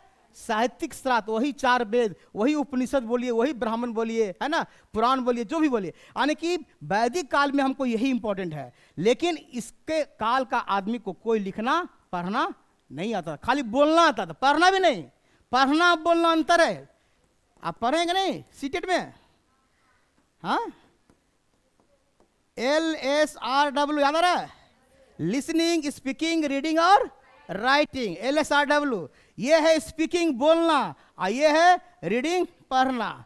पढ़ने के लिए कुछ चाहिए मेरे सामने, बोलने के लिए कुछ नहीं चाहिए। हम बोल रहे हैं, है ना, बोलने, तो यहाँ बोलने के लिए पूरा बोल रहा था गुरुजी, लेकिन कोई पढ़ नहीं रहा था। बाद में ये सब लिखित बद्ध हुआ, तब जाके लिखा। और स्रोत किसका बन गया? ये वैदिक साहित्य। इसलिए वैदिक काल को रखा गया डेटिंग के हिसाब से प्रोटो हिस्टोरी में, लेकिन अपवाद के रूप में। जो लिख दिया ऑलरेडी अपवाद है। तो कोई पूछेगा कि वैदिक काल किस काल में रखा गया है? प्रोटो काल में, ठीक है, लेकिन अपवाद में, याद रखिएगा। चलिए तीसरा, जिसमें मानव लिखना भी जानता था और उसके पढ़े हुए चीज को हम आज पढ़ ही ले रहे हैं, लिखे हुए चीज को। तो यह है ऐतिहासिक काल, हिस्टोरिक पीरियड। जिस काल में मानव लिखना जानता था, अब वर्तमान मानव उसे लिपि को पढ़ने में कामयाब हो गया। जो भी, चाहे वो ब्राह्मी हो, चाहे खरोष्ठी हो, चाहे अरमाइक हो, है ना, अलग अलग है गए। इस काल के अध्ययन के लिए तो दोनों हो जाएगा, पुरातात्विक और साहित्यिक। तो पूछेगा वह कौन सा कालखंड है जिसमें साक्ष्य दोनों मिलता है, पुरातात्विक और साहित्यिक। और इस काल में ये गलत लिखा गया, इस काल में केवल पत्थर के बने नहीं, ये मिटा दीजिए, कैंसिल कर दीजिए, ये लाइनें कैंसिल हो जाएगा, इसमें जरूरत नहीं है। यहाँ तो साक्ष्य दोनों मिल रहा है ना। अभी का 620 कहाँ तक जाएगा? 1900, ये गलत है, इसको क्रॉस कर दीजिए, ये टाइपिंग मिस्टेक हुआ है ठीक है। तो कहने का मतलब है कि इस काल में साहित्य मिलेगा और पुरातात्विक मिलेगा। और 600 BC से 600 BC का मतलब याद रखिएगा, महाजनपद। क्या वर्ड है? महाजनपद से शुरू होता है। महाजनपद का मतलब बुध, याद रखिएगा, बुध या महावीर या मगध का उत्थान जो पढ़ेंगे वहां से शुरू होगा, और 1947। तो कोई पूछेगा भारत में सुनिए ध्यान से, भारत में लेखन कला कब से आया? लिखने की कला कब से आया? 600 BC, यानी कि 6ठी शताब्दी ईसा पूर्व। या तो बोल सकते हैं महाजनपद काल से। महाजनपद क्या है बताएंगे बाद में, महाजनपद काल से। पहले यहां तक देखिए, अभी तक क्लासिफिकेशन केवल चल रहे हैं, है ना। हाँ बोलिए बाबू। हम क्या बोले? रामायण और महाभारत 2 चीज विवादित चीज है, फिर विवादित चीज मत चलिए। अभी तो लोग कह रहा है कि है कि ऐसा चाहिए नहीं है, है ना। रामायण महाभारत कौन लिखा पता नहीं चला, अभी सब पता है। ऐसे वेद व्यास पढ़ दीजिए, वाल्मीकि पढ़, बोलना अलग चीज है ना, लेकिन रिसर्च का चीज है ना। चलिए, जो इतिहास में वही चीज पढ़ेगा जिसका साक्ष्य। मैंने पहले इतना इतिहास पढ़ क्या, इतिहास उसी का अध्ययन करता है जिसमें साक्ष्य मिलता है। क्या बिना साक्ष्य के आधार पर इतिहास का अध्ययन नहीं कर सकते। तो अभी आप महाभारत रामायण में कुछ साक्ष्य मिलता है, लेकिन पूर्ण रूप से अभी मान्य नहीं है, उसको मान्य नहीं माना गया। अभी मान जाता तो आपको सिलेबस में आ जाता है ना। चलिए आगे, अब एक क्वेश्चन दिया कि भारत में लेखन कला कब से? 600 बीसी से। 600 बीसी से या तो महाजनपद काल से। बोलिए एक चीज, लेखन कला जब आया, बहुत इंपॉर्टेंट क्वेश्चन, तो कोई पूछेगा अभिलेख कब से मिलना शुरू होगा? कॉमन सेंस का चीज है।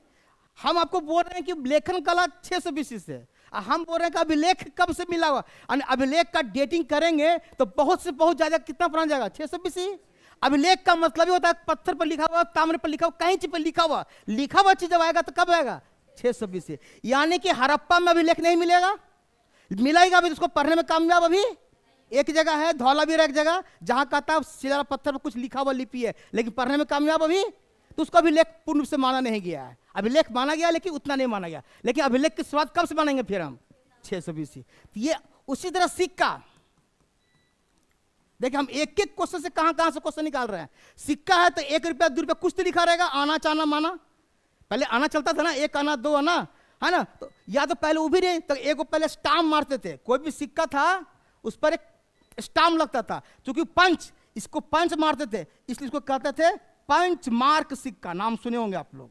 आहत सिक्का, पहले सबसे प्राचीन सिक्का बोला गया। पंच मार्क सिक्का अंग्रेजी वर्ड है, और हिंदी में आहत सिक्का, उस पर ठप्पा लगाया जाता था, या ठप्पा युक्त सिक्का। तो ये भी कब से मिलेगा?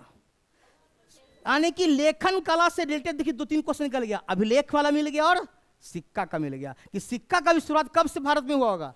600 बीसी से। अभिलेख का भी शुरुआत कब से हुआ होगा? 600 बीसी से। और लेखन कला का भी। तो ये एक कंसेप्ट हुआ जिसके आधार पर आप क्वेश्चन आंसर तक पहुंच सकते हैं। ठीक है, तो ऐतिहासिक काल, इसके पहले चले गए प्रोटो, और इसके पहले चले गए प्री हिस्ट्री। चलिए ये था क्लासिफिकेशन ऑफ हिस्ट्री। नेक्स्ट, अब आइए जो बहुत इंपॉर्टेंट क्वेश्चन है, अपने देश का नामकरण कैसे कैसे हुआ है? इंडिया भी बोलते हैं, भारत भी बोलते हैं, आर्यवर्त भी बोलते हैं, हिंदुस्तान भी बोलते हैं, बहुत नाम हमारा देश का है। आखिर कौन लोग ने क्या क्या नाम दिया, ये आपके एनसीईआरटी में भी दिया हुआ है ना। पहला टॉपिक देखिए मिल जाएगा। अब बहुत सिंपल जो ऑलरेडी आप लोग पहले से जानते हैं। भारत एक दुष्यंत और रानी शकुंतला का पुत्र था। पहले कहानी पढ़े होंगे, है ना। एक राजा थे, राजा दुष्यंत और रानी शकुंतला, उसके पुत्र का नाम भरत था। ये बहुत बड़ा शक्तिशाली बाद में राजा बनता है, उसके नाम पर क्या बना? भारत। ये पहला चीज, ये पहले सब जानते हैं, इसमें ज़्यादा दिमाग नहीं लगाना है। एक और भरत थे, ये जैन के धर्म के प्रवर्तक के पुत्र थे। आप सुने होंगे, प्रथम ऋषभ देव चाहे आदिनाथ, नाम सुने होंगे, है ना। उसका बड़े पुत्र का नाम भरत था, वो भी बाद में बहुत बड़ा राजा बनते हैं, या जो भी है उसके नाम पर भी।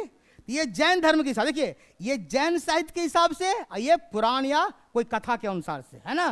पुराण में भी चर्चा किया गया है, और ये जैन साहित्य। तो जैन साहित्य से पूछेगा तो किसके आधार पर? ऋषभ देव के पुत्र के आधार पर। और पुराण के साथ पूछेगा तो दुष्यंत और रानी शकुंतला के आधार पर।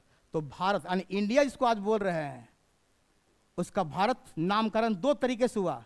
शकुंतला और दुष्यंत के नाम, पुत्र के नाम पर, और एक है ऋषभ देव आदि। इसको चाहे नोट कर सकते हैं, कर लीजिए, ये आपके पास जाएगा, पीडीएफ वाला चाहिए, लेकिन नोट करिए, आजाद चलेगा। भारत पहला दुष्यंत और शकुंतला, और दूसरा जैन धर्म के तीर्थंकर ऋषभ देव भरत, उसके पुत्र के नाम पर। आदिनाथ पहला, ये भी क्वेश्चन बन जाएगा। नेक्स्ट, वैदिक साहित्य में एक ऋग्वेद है, ऋग्वेद है पता है, वेद है। उसके 7वें मंडल में एक 10 राजाओं के साथ युद्ध किया गया था, है ना, की चर्चा की गई। उसमें सुदास और संवरण के बीच में एक राजा, ये भी राजा है और ये भी राजा है। और ये सुदास जो था, भरत एक जन था, भरत मतलब एक कबीला होता है ना, उसमें कबीला था, उसका हेड था। और जगत ने जगह, कहाँ लड़ाई हुआ जगह है ना, परुसी नदी, जो रावी नदी को पुराना नाम है, रीवा नहीं रावी, सॉरी गलत, चलिए टाइपिंग मिस्टेक, कोई बात नहीं है। रावी नदी जो हड़प्पा नदी, हड़प्पा इसी के नदी किनारे बसा हुआ है, उसका वैदिक नाम में क्या है? परुष्णी, याद रखिएगा, परुष्णी नदी। तो परुष्णी नदी के किनारे ये युद्ध लड़ा गया। कौन? भरत के राजा कौन? सुदास, और एक संवरण राजा थे, है ना। और दोनों के बीच में युद्ध लड़ा गया, जिसमें जीतता है कौन? देखिए आपके सामने, भरत बनाम 10 कबीला। भरत ये अकेला कबीला, ये क्या है? एक कबीला है। ये कबीला मतलब समझते हैं, छोटा सा 50-60 आदमी का समूह को बोलते हैं। छोटा सा गांव, छोटा गांव, है ना। देखिए होता क्या है, जन मतलब छोटा गांव, छोटा कबीला, छोटा कबीला। जन से बनेगा जनपद, क्या बनेगा? जनपद। और जनपद से मिलकर बनेगा महाजनपद, और महाजनपद से मिलेगा राज्य या देश, जो ही है ना। जन कई हो सकता है, हजारों पचासों जो भी हो जन, तो जन मतलब छोटा, यहां पर जन मतलब लेबर नहीं। जन बोलते जन ले आओ 5 को खोज के, वो जब भी नहीं हो सकता। ये कबीला का नाम है, इसमें 50-60 आदमी का समूह होगा। जनपद यह भी जाएगा उत्तर प्रदेश, जिला को बोला जाता है। जनपद से बोलता है जिला लेवल पर, महाजनपद थोड़ा सा राज्य के आधार पर हो जाता है ना, राज्य लेवल पर, और उससे देश कंट्री बन जाएगा फिर आपका। तो जन छोटा कबीला, तो भारत क्या है? एक जन। ये जन जो आता है ऋग्वेद में, किसमें आता है? ऋग्वेद में, है ना। जनपद आएगा उत्तर वैदिक में, क्या आएगा? पढ़ाएंगे डिटेल से, तब समय अभी आएगा, उत्तर वैदिक में आता है। अब महाजनपद उसके बाद है ही है 6ठी शताब्दी में। तो इस भरत का राजा कौन? सुदास। उसका पुरोहित कौन? वशिष्ठ। और जीता कौन है? विजय घोषित होता है सुदास ही। इधर राजा कौन? संवरण। इसका विश्वामित्र नाम सुने होंगे, फेमस है ना। ये भी इसका पुरोहित। पुरोहित मतलब इसका कह सकते हैं मंत्री कहिए, या जो भी कहिए, हेड, सलाहकार, है ना। पुरोहित मतलब यहाँ पंडित जी नहीं समझिएगा, है ना। चलिए, तो वशिष्ठ यानी इसका मेन हेड कहिए। और राजा जीता कौन? सुदास। अब भरत नाम था, इसलिए भारत नाम ऋग्वेद में वर्णित भरत कबीला के आधार पर दिया गया। तो भारत का 3 नाम, एक हुआ राजा दुष्यंत और शकुंतला के आधार पर, दूसरा हुआ आदिनाथ के पुत्र के नाम पर, और तीसरा हो गया भरत जन के आधार पर, जो सुदास का इसका हेड था। तो क्वेश्चन यहां से वैदिक से क्वेश्चन पूछ सकता है कि जो दासराग युद्ध हुआ, किसके किसके बीच लड़ा गया? सुदास और संवरण के बीच में। इसमें सुदास का पुरोहित कौन था? वशिष्ठ। इसमें किसने जीता? सुदास ने। क्वेश्चन ये आता है किस नदी किनारे युद्ध हुआ? परुष नदी। तो क्वेश्चन यहां से 5-6 को पूछता है, किस वेद में वर्णित है? 3रे मंडल में। क्वेश्चन था पिछले ना, 7वें मंडल में, 7वें मंडल में। तो मंडल 10, टोटल मंडल कितना था ये हम आएंगे डिटेल में बाद में। 10 मंडल है टोटल, उसमें 7वें मंडल की चर्चा करते हैं, ठीक है। देखिए 7 में लिखा है, यहाँ लिखा हुआ भी था, है ना। मेंडल, मंडल, मेंडल नहीं मंडल नहीं तो हो जाएगा आपका जेनेटिक्स वाला मेंडल साहब आ जाएंगे। चलिए 7वें मंडल। चलिए दास राग युद्ध की, ये इंपॉर्टेंट, दास राग युद्ध की चर्चा। तो भारत का नाम 3 कारण से पड़ा, तीनों आपको समझ में आ गया होगा, है ना। राजा दुष्यंत, राजा शकुंतला, रानी शकुंतला, और उसके बाद ये। अब आते हैं चौथा, इंडिया वाला आते हैं, पकड़ते हैं। इंडिया नाम क्यों पड़ा? यूनानियों ने सिंधु को इंडस कहा। क्या कहा? सिंधु नदी जो है इसको इंडस रिवर कहा जाएगा, है ना। सिंधु को इंडस कहा, और सिंधु नदी का जो पूर्वी क्षेत्र था उसको इंदोस या इंडोस कहा गया। बाद में इस क्षेत्र को इंडिया नाम दे दिया गया। लेकिन इंडिया शब्द का पहली बार प्रयोग किया गया है ईरानी। इसीलिए क्वेश्चन कंफ्यूजन होता है कि इंडिया शब्द पहली बार किसने दिया, ईरानी की यूनानी? यहां ईरानी है आंसर, लेकिन ईरानी चॉइस नहीं रहेगा तभी आप यूनानी देंगे। लेकिन पूछेगा इंडस शब्द किसने दिया, तब फिर यूनानी। तो बड़ा यूनानी में कर कंफ्यूजन हो, इसलिए आप याद रखिए दोनों जल्दी कभी चांस चॉइस देता है, लेकिन फिर भी देता भी है। तो इंडस पूछेगा तो कौन? यूनानी। लेकिन इंडिया शब्द पूछेगा तो ईरानी। तो ये जरा ध्यान दीजिएगा, थोड़ा सा इंपॉर्टेंट क्वेश्चन है। अब देखिए ईरानी को ही फारसी भी बोलते हैं। इसने सिंधु नदी को हिंदू बोला, ध्यान से क्या बोला? स को ह उच्चारण करते थे लोग, है ना, और हिंदू पकड़ते थे। और सिंधु नदी के जो पार के क्षेत्र को कहा गया, हिंदू शब्द लाया गया, और यही चीज बाद में क्या बन गया? हिंदुस्तान।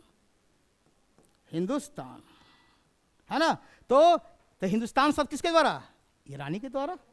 क्योंकि सिंधु क्या बोलते थे? हिंदू। तो ये बहुत इंपॉर्टेंट क्वेश्चन, इसको भी नोट कीजिए। तो यूनानी ने क्या, सिंधु नदी को इंडस बोला, इसीलिए सिंधु सभ्यता को इंडस वैली सिविलाइजेशन बोलते हैं। इंडस वैली सिविलाइजेशन बोलता है, इसी से वर्ड आया है ना, इंडस वैली सिविलाइजेशन। और उसके क्षेत्र को क्या कहा गया? इंडोस या इंडोस, जो भी है, दोनों वर्ड लिख दिए हैं। अब बाद में इसको इंडिया नाम करने लगा, लेकिन इंडिया शब्द पूछेगा तो हकमनी ईरानी के नाम पर आ जाएगा। चलिए ठीक है, जैसा क्वेश्चन उसके हिसाब से होता है। कहीं कहीं होता है ज़्यादा पढ़ना भी खतरनाक हो जाता है, वही दिक्कत नहीं होना चाहिए। ईरानी ने क्या किया? सिंधु को हिंदू पकड़ने लगा। अब बाद में वहां क्षेत्र के लिए हिंदू का प्रयोग किया, बाद में इसी को क्या किया? हिंदुस्तान शब्द आया। और अरबवासी, अब देखिए अरब वासियों ने हिंदू को नाम पर ही क्या, अब देखिए, अब हिंदुस्तान सब किसने दिया, अब उल्टा हो गया फिर क्वेश्चन। हिंदू कोई और बोला, पहले सिंधु को हिंदू बोला, कौन, ईरानी ने, अब फिर हिंदू भी बोला उसी ने, लेकिन हिंदुस्तान सब किसने लाया। अब देखो क्वेश्चन कितना, 3-4 क्वेश्चन है, और हिंदुस्तान शब्द पूछेगा तब अरबवासी। बहुत इंपॉर्टेंट क्वेश्चन, नोट कीजिए, है ना। इसलिए हम एक क्वेश्चन कोशिश किए, ये खाली हिंदू होगा, ये कैंसिल कर दीजिएगा, खाली हिंदू। यानी हिंदुस्तान का ही पुराना नाम हिंदुक था, हिंदुक को ही बाद में हिंदुस्तान किया अरबवासी ने। ये तो वह अरब के और ईरानी के नाम पर। अब चीन यात्री भी भारत का नाम बताते हैं। वेनसांग आए थे भारत में किसके काल में, हर्षवर्धन काल में, याद है ना, वेनसांग। इंतु को, बहुत अच्छा क्वेश्चन है, इंतु को, ये चाइनीज नाम है, थोड़ा सा लगेगा ही उल्टा पुल्टा, है ना, इंतु को। और भी चीन यात्री, उनका नाम उतना फेमस नहीं है, लेकिन याद रखिए सीन तुको, तुको जो भी रहेगा समझिए चाइनीज रहेगा, है ना। और अन है तिएंचो, नाम लग रहा तिएंचो, है ना। और ये 3 नाम आया चाइनीज के द्वारा, जिसमें एक फेमस है वेनसांग, फेमस है, इनका नामकरण कर दिए। तो वेनसांग ने इन तू को, अन्य चीन यात्री ने सीन तू को, और अन्य चीन यात्री तिएंचू, तो 3 नाम आया, इन तू को, सीन तू को और सिएंचू को, तिएंचू को। और एक हमारे योगदेव पतंजलि जी, रामदेव बाबा के है ना, इसने भी अपना नाम दिया था आर्यावर्त। बहुत इंपॉर्टेंट क्वेश्चन, आर्यावर्त किसने वर्ड यूज किया भारत के लिए, पतंजलि। यहां पे चाहे लिख सकते हैं पतंजलि, पतंजलि योगपीठ उन्हीं के नाम पर करण किया गया है ना। बहुत बड़े लेखक भी हैं और योग के ज्ञाता भी हैं। तो आर्यावर्त। तो हिंदुस्तान किसने दिया, बहुत अच्छा से इसको समझिएगा, इंडिया किसने कहा और भारत किसने कहा। अब हाँ, चाइनीज को छोड़कर, चाइनीज लोग एक आध को पूछ सकता है, खाली वेनसांग वाला, और पतंजलि ने आर्यावर्त। और आगे बौद्ध के हिसाब से, बौद्ध और जैन, जैन में तो एक और बताया था भारत, याद आ रहा, आदिनाथ वाला, ठीक है। ये जम्बूद्वीप भी इसी का भारत का ही नाम है, जम्बूद्वीप भी कहा गया भारत को, है ना। जम्बूद्वीप में कहा गया कि अगर बीच में जम्बूद्वीप है ये वाला पार्ट, तो इसके जो साउथ में हो, देखिए दक्षिण भाग में क्या लिखा है ना वह जिसका उत्तर में साइबेरिया, लिखिए साइबेरिया लिखा हुआ भी है, हम लिख देते हैं खाली मैप की तरह। पश्चिम में बैक्टीरिया, वो बैक्टीरिया वायरस नहीं है ना। और पूरब में चीन, और नीचे में हिंद महासागर है, ये मालूम है सबको, हिंद महासागर। और बीच वाला पार्ट है पामीर तिब्बत, पामीर तिब्बत। और इस क्षेत्र को माना गया है जम्बूद्वीप। तो जम्बूद्वीप का याद रखिए, जम्बूद्वीप बौद्ध एवं जैन साहित्य के हिसाब से रखा गया है, चर्चा किया गया है ना। जम्बूद्वीप वह क्षेत्र है जिसके उत्तर में साइबेरिया, पश्चिम में बैक्टीरिया, पूरब में चीन और दक्षिण में हिंद महासागर तथा बीच में पामीर तिब्बत। ये अपना स्टेटमेंट ही है, आपको दे दिया गया है, इसको थोड़ा रटिए या समझिए जो भी है, इसमें ज़्यादा समझने की चीज़ नहीं है। चलिए, तो जम्बूद्वीप भी भारत का नाम है। अब आते हैं कालखंड। अभी तक हम कहे जो भी स्रोत मिलता है उसका डेटिंग कैसे करते हैं, डेटिंग कैसे करेंगे और उसका काल कैसे निकालेंगे। सबसे फेमस विधि आपके बुक में भी है ना, रेडियो कार्बन विधि या C14 विधि। थोड़ा सा केमिस्ट्री के अगर विद्यार्थियों को पता हुआ C14 क्या होता है, ये आइसोटोप होता है, समस्थानिक नाम सुने होंगे हिंदी में, है ना, आइसोटोप, जिसका एटॉमिक नंबर 1 हो और मास नंबर डिफरेंट हो। याद है, समझ में आ रहा है एटॉमिक नंबर क्या होता है।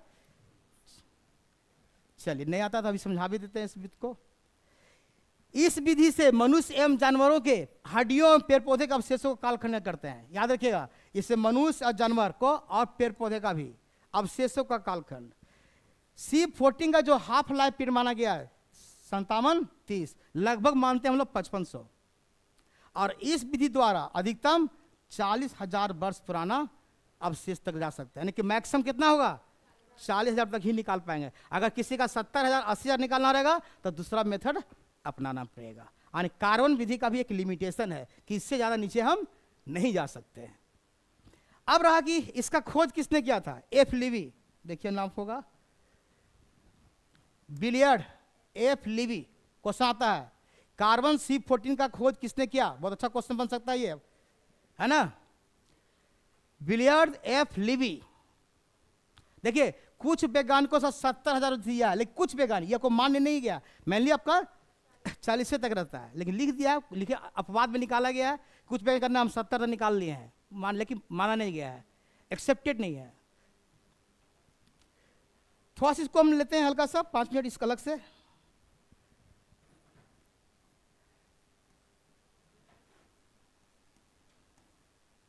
क्या लिखे? C6 12 और C6 14, ये रेडियो एक्टिव एलिमेंट भी है, रेडियो एक्टिव एलिमेंट है ये। किसे कहते हैं? रेडियो सक्रिय तत्व। रेडियो सक्रिय तत्व हिंदी में आइए जनरल है, ये जनरल एलिमेंट है।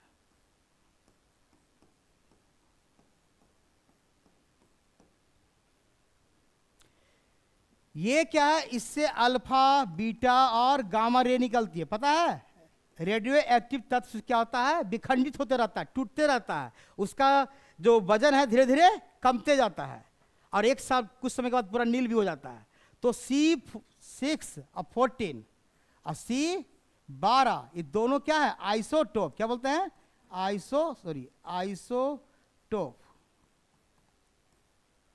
कैसे हम निकालेंगे? थोड़ा सा आपको हल्का सा एक बता देते हैं कैसे निकालते हैं। कोई भी हमको मानते हैं कि यहाँ खुदाई हुआ, अब कुछ मिल गया मानव का कंकाल का कोई अवशेष, डस्टर का आदत तो हो गया है। चलिए इसको मिटाते हैं, अभी इसको लिखते हैं बाद में। फिर हम भी कैसे हम पता करेंगे कि इतना साल पुराना है? हम आपको एक एग्जाम्पल दे के तो समझा देते हैं, आप खुद कर सकते हैं कि लैब में क्या था। उतना आसान भी नहीं है जितना आसान सोच रहे हैं, लेकिन लैब में जाकर कर सकते हैं तुरंत, वहाँ मशीन उशीन लगा रहता है सब कुछ।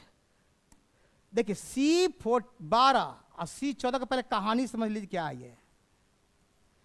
हम लोग कोई भी चीज CO2 में भी क्या है? कार्बन है, है ना, और C6H12 6,6H12O6 स्टार्च कार्बोहाइड्रेट, ये भी क्या है? कार्बन है। यानी कार्बन सब जगह है, यानी हमारा शरीर पूरा कार्बन से ही बना हुआ है।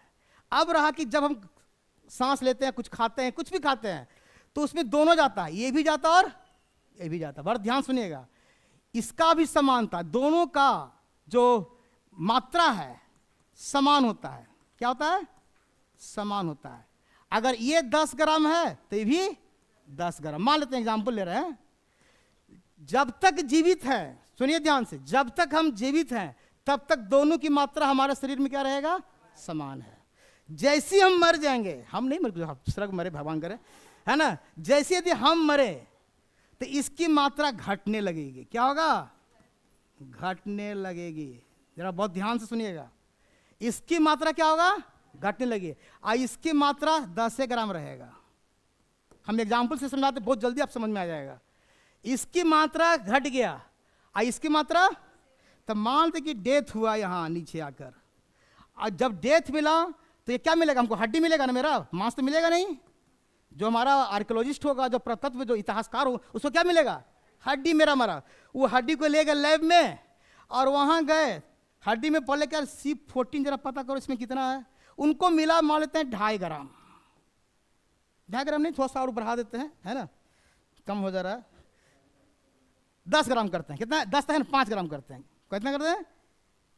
5 ग्राम। एक मिनट, कितना है? 5 ग्राम मिल गया। ये घटते घटते 10 ग्राम से कितना रहा? घटते घटते 5 ग्राम आया। ई कितना मिलेगा? ई तो ही रहेगा जी, 6,6,12 10 ग्राम। तो जो वैज्ञानिक है, तो ध्यान सुनिएगा, इसको बहुत इंपॉर्टेंस है, इसको मिटाते हैं। ये जो वैज्ञानिक हैं, उनको जब हड्डी मिला तो उसमें ये देखा गया, क्या रे, इसमें देखा गया कि ई 10 ग्राम, आई 5 ग्राम। इसका मतलब है कि जब ये जीवित था तो इसमें C14 कितना होगा?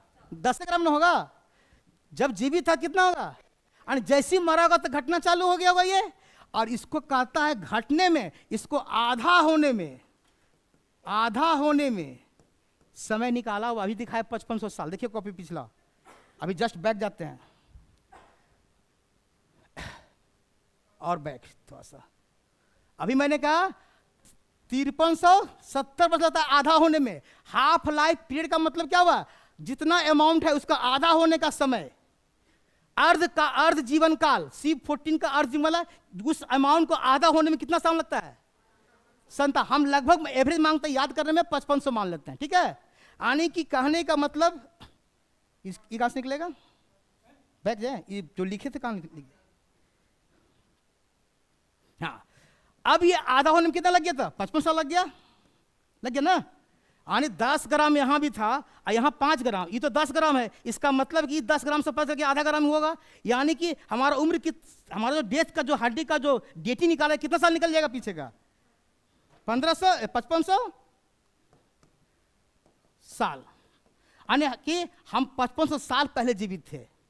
ये डेटी निकल गया ना C14 से, एक मिनट में कुछ नहीं किए, खाली आधा होने का। अगर और आधा होगा तो कितना होगा, फिर और बढ़ेगा। इसको और आधा कीजिए, कितना है, इसको दुगना कर दीजिए, कितना होगा, 5 दूनी 10 और 100 5 11, इतना जाएगा, 11,000 हो जाएगा ना।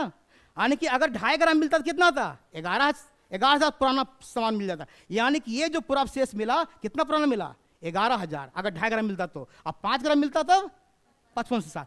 इस आधार पर हम क्या करते हैं, C14 से किसी भी पूरा अवशेष के जिसमें कार्बन हो, याद रखिए इसके लिए कंडीशन है कि कार्बन होना जरूरी है, बिना कार्बन के नहीं कुछ कर सकते हैं। कार्बन है तो उसका आयु निकालने में बहुत हेल्प करती है, लेकिन इसका भी लिमिटेशन है। मैक्सिमम कितना तक जाएंगे, 40,000 वर्ष पुराना तक। यहां तक किसी को दिक्कत है ना। तो C14 और 12 और 14 के आधार पर, चूंकि इससे से पता चल जाता है ये दोनों समान होगा। ये तो रह जाएगा 10 ग्राम, ये दिखाएगा 2.5 ग्राम या 5 ग्राम, तो इससे आधार निकालेंगे कितना कम गया, है ना। और हाफ लाइफ पीरियड जिसका अर्ध जीवन काल कितना होता है, 5500 या 5730 जो बताए उसके आधार पर, और उसके आधार पर करेंगे हम डेटिंग निकाल लेंगे।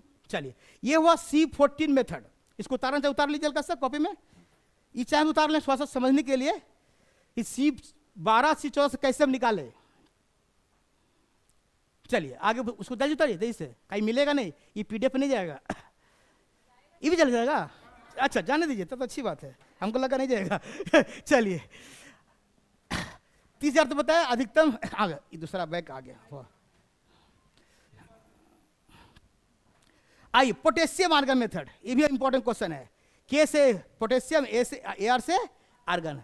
इस विधि में ज्वालामुखी के, जहां ज्वालामुखी, जैसे मान लेते कि कोई पहाड़ी इलाका है, वहां बहुत लोग रह रहे हैं, वहां ज्वालामुखी हमेशा निकलता है, वहां के अवशेष को अगर निकालना रहता है तो पोटेशियम आर्गन, चूंकि राख के आधार पर उसका राख का रिसर्च किया जाता है। राख में भी तो कार्बन होगा ही, कार्बन वहां भी होगा। और प्राचीनतम अवशेष के काल का निर्धारण इसमें ज्यादा जाता है। इसमें देखिए मैक्सिमम कितना तक जा सकते हैं, देखिए ध्यान से, इसमें मैक्सिमम ज्यादा होगा।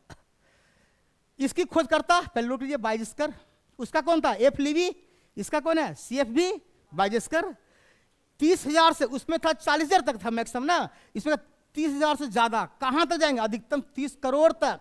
बहुत अच्छा। सबसे तो क्वेश्चन पूछा था कि सबसे अधिक पुराना पूर्वावशेष का आयु निकालने के लिए कौन सा मेथड सबसे अच्छा है, potassium argon method. Direct question बन सकता है सबसे अधिक आयु के लिए, है ना। तो ये इंपॉर्टेंट है पोटेशियम आर्गन मेथड। खोज करता कौन, CFB बाइजेस्कर। आइए डेंड्रोक्रोलॉजी, वृक्षेबल, जो ट्री का जो आप तना जो देखते हैं, रहता है ना ट्री, जब इसको कटिंग करते हैं आराम मशीन में देखते हैं, कटता है ना, इसमें ढेर सारा गोल गोल रहता है ना। तो उसको काउंटिंग का आधार पर, यानी 1 वर्ष में 1 रिंग बनता है, 1 वर्ष में 1 रिंग बनेगा, याद रखिएगा। और उसको काउंटिंग किया जाता है रिसर्च करके, तो उसको बोलते हैं वृक्ष वलय विधि। इससे कहता है मेनली रूप से वृक्ष का आयु ज्ञात की जाती है ना। और इसका खोज कौन किया, डॉगलस साहब। यही डॉगलस ने वृक्ष वलय को दिए। एक और है मृदभांड वाला, वो भी ताप वाला देख लेते हैं। इससे लगभग 2 से 3 ज्यादा नहीं, इससे मात्र डेंड्रोक्रोलॉजी का लिमिट है 2 से 3,000 वर्ष तक का ही डेटिंग निकाल सकते हैं। एक और इंपॉर्टेंट, ताप संदीप्ति विधि या उष्मा दीप्ति, ये स्पेशली मृदभांड के लिए है। मिट्टी के बर्तन लिख लीजिए, पॉटरीज को बोलते हैं, पॉटरी, मिट्टी के बने हुए भांड, वो भी पके हुए मिट्टी का ज्यादा मांगे। एक कच्चा मिट्टी का भी बनता है और पका हुआ। तो पका हुआ लगे, ताप मतलब टेम्परेचर अच्छा चाहिए इसमें, है ना, उसका इन्फ्लुएंस से निकाला जाता है। तो ताप, तो ताप विधि, इसको भी कुछ है। इसका खोज कौन किया था, डेनियल साहब ने। खाली टाइटल याद रखिए डेनियल, तो पूरा नाम याद रहेगा नहीं कभी। डेनियल, डगलस, इस तरह से याद रखिएगा, लीवी, तो याद रह जाएगा।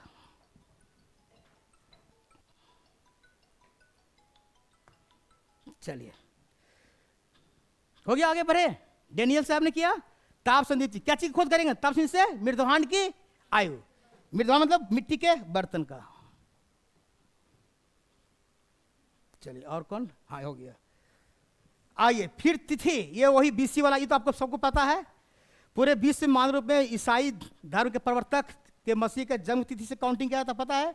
बीसी मतलब क्या होता है? बिफोर क्राइस्ट, या बीसी बिफोर कॉमन इरा। अगर कोई लिखता है 500 बीसी, मतलब अगर आज से जोड़े कितना हो जाएगा? 2023 आज है ना जी, अब प्लस 500 जुड़ जाएगा, नहीं तब ना अब पुराना हो जाएगा। और बीसी तो बीच में आ गया जीरो, और उसके पहले के इधर, तो 2023 प्लस 500 कितना हो जाएगा? जोड़िए, 2523 हो जाएगा, होगा ना? 2023 है ना भी जी, चाहे 2523, और इतना वर्ष पुराना हो जाएगा। तो ये तो बीसी लोग आपको सब पता है, बीसी लोग आगे चलते जाते हैं। देखिए जन्म के बाद को क्या करते हैं? आफ्टर डेथ नहीं, एनो डोमनी। कभी कभी बीपी का प्रयोग किया गया, बिफोर प्रेजेंट, और आज से काउंटिंग करें। जैसे एग्जांपल दिए हैं, कोई 4000 पुराना वर्ष है, उसको बीसी में कन्वर्ट करना है, तो 4 वर्ष पुराना, आज के डेट से, तो आज का डेट कितना साल है? 2023, इसको घटा देंगे तो कितना निकल जाएगा? 1970 बीसी बन जाएगा। ये तो कॉमन सेंस है। या तो उल्टा कीजिए, 1977 बीसी है, अभी कितना चल रहा है? 2023, जोड़ेंगे तो कितना आ जाएगा? 4000, यानी 4 वर्ष पुराना, वही उल्टा लिख रहे थे।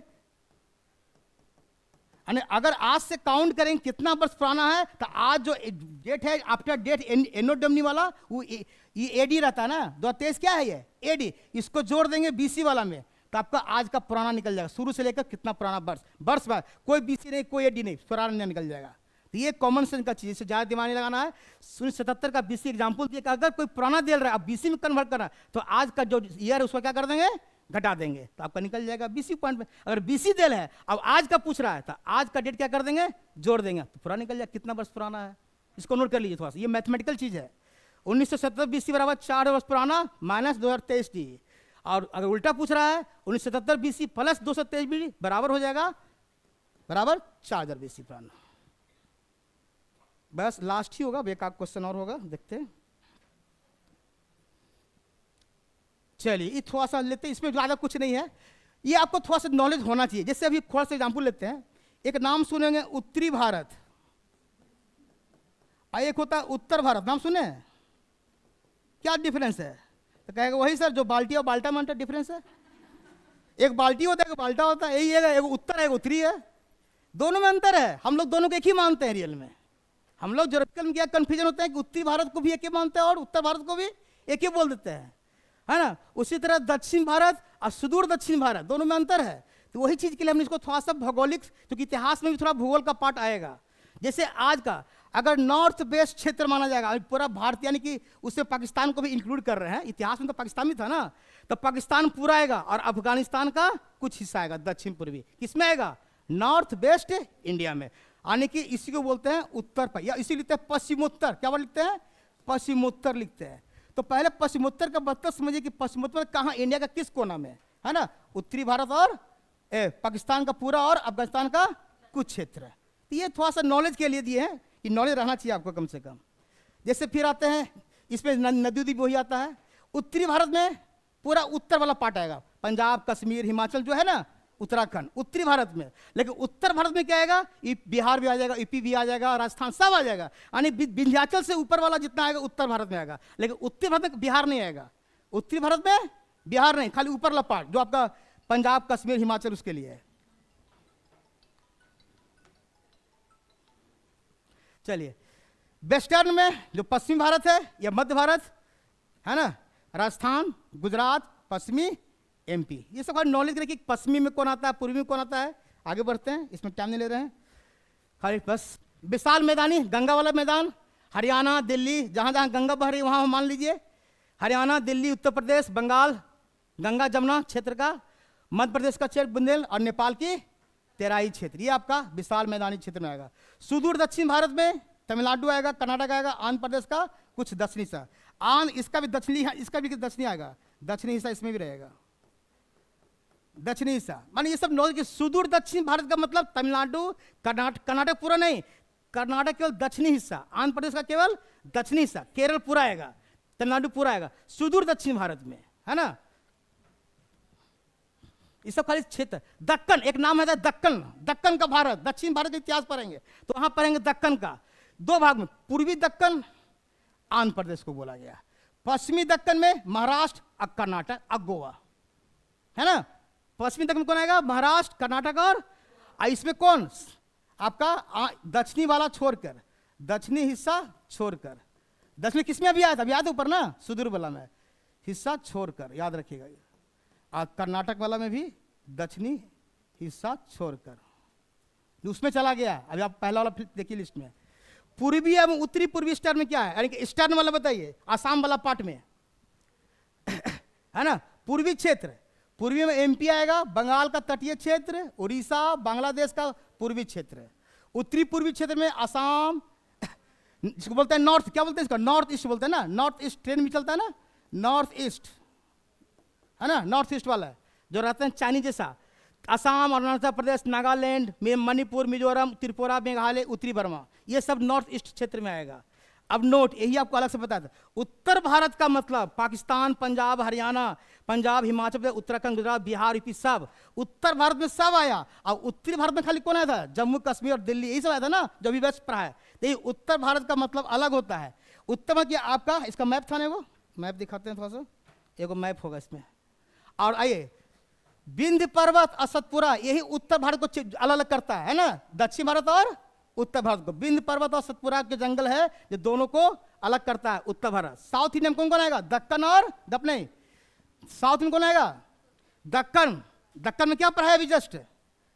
दक्कन में जस्ट पढ़ा है ना, महाराष्ट्र वाला, कर्नाटक वाला वो। और इसमें क्या है? तमिलनाडु, केरल, कर्नाटक का दक्षिणी हिस्सा और आंध्र प्रदेश का दक्षिणी हिस्सा केवल। ये पूरा दक्षिण भारत का इतिहास कहलाएगा।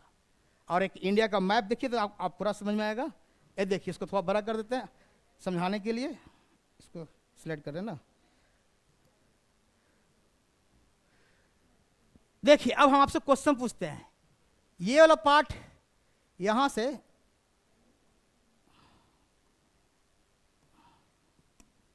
ये वाला पार्ट क्या कहेगा? सीधे उत्तरी भारत। अगर उत्तर भारत बोलेगा तो यहीं से कट जाएगा ना।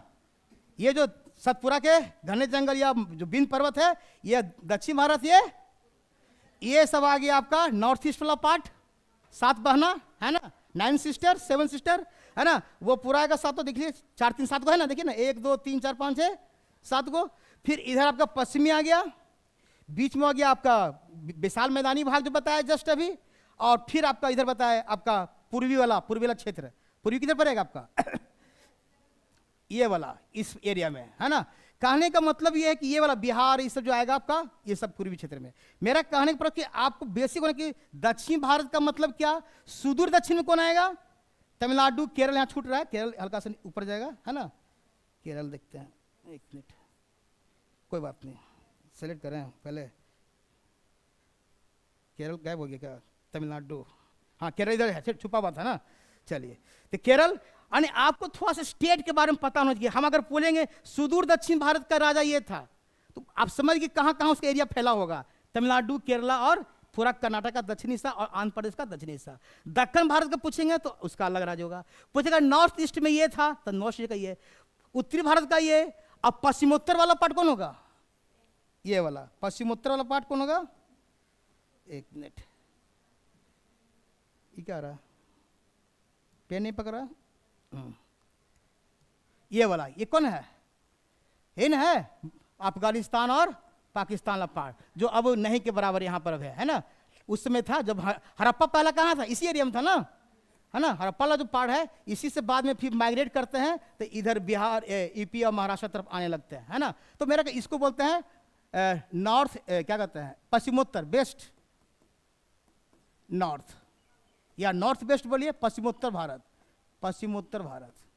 तो ये एक मोटा मोटी आपको दिए कि ज्योग्राफिकल एरिया कैसा होना चाहिए, मोटा मोटी, है ना। ज़्यादा डीपली बाद में पढ़ेंगे। एक स्रोत आपको पहले पढ़ा चुके हैं, खाली लिखा दिए हैं। पुरातात्विक स्रोत में क्या आता है? सिक्का, अभिलेख, मूर्ति, मृदभांड, मुहरें, ये सब अलग से। फिर सिक्का कितने प्रकार को बाद में पढ़ना, अभी खाली सिक्का, अभिलेख, मूर्ति, मृदभांड, फिर आपका मुहरें, ताम्रपत्र, खंडहर, खंडहर होगा, हाँ छूट गया, खंडहर, धातु या पत्थर के उपकरण, भवन, कोई प्राचीन स्मारक है ना, इमारतें हैं, मृण मूर्तियां, ईंट, ये सब आएगा पुरातात्विक में। मिट्टी की बनी मूर्ति लिख लीजिए, मृण मूर्ति मतलब मिट्टी की मूर्ति, मिट्टी की मूर्ति। साहित्यिक स्रोत, साहित्यिक, यहां लाइए, साहित्यिक, साहित्य स्रोत, इसमें वेद, उपनिषद, जैसे इंडिका एग्जाम्पल दिए, मेगास्टिन अर्थशास्त्र दिए, बाणभट्ट दिए, है ना, बाणभट्ट, है ना, हस्तचरित। तो इस तरह का मैंने बता रहे हैं कि कुछ कुछ जो इसमें आपको दो होता है, वो देसी और विदेशी, तो बाद में डिटेल चलेंगे, अभी उतना नहीं कर रहे हैं।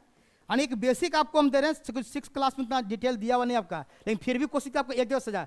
अध्ययन के स्रोत, अब इसके बाद जो पढ़ना है, इसके बाद जो हम पढ़ाई करेंगे, सुनिए ध्यान से, इसके बाद हम चलेंगे, आपका सिलेबस में दिया हुआ पाषाण युग, है ना, इसमें भी चलेंगे 3 प्रकार का, एक है पूरा पाषाण, फिर है मध्य पाषाण, इसको हम आज छोड़ दे रहे हैं लेकिन फिर भी बताते हैं, आगे पढ़ के आने 6 लाख पढ़ लीजिएगा।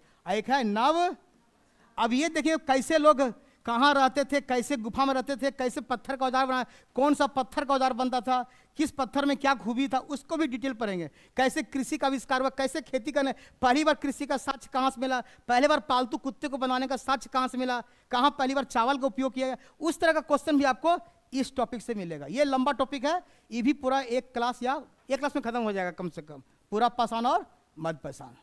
ठीक है, आज तक इतना ही छोड़ देते हैं। ऑनलाइन वाले को अगर दिक्कत है दोबारा वीडियो देख लीजिएगा फिर, है ना। चलिए, ऐसे दिक्कत नहीं होगा क्योंकि कुछ ज़्यादा पढ़ाई नहीं, खाली बस इंट्रो दे के पढ़ाएं आज। ठीक है, थैंक यू।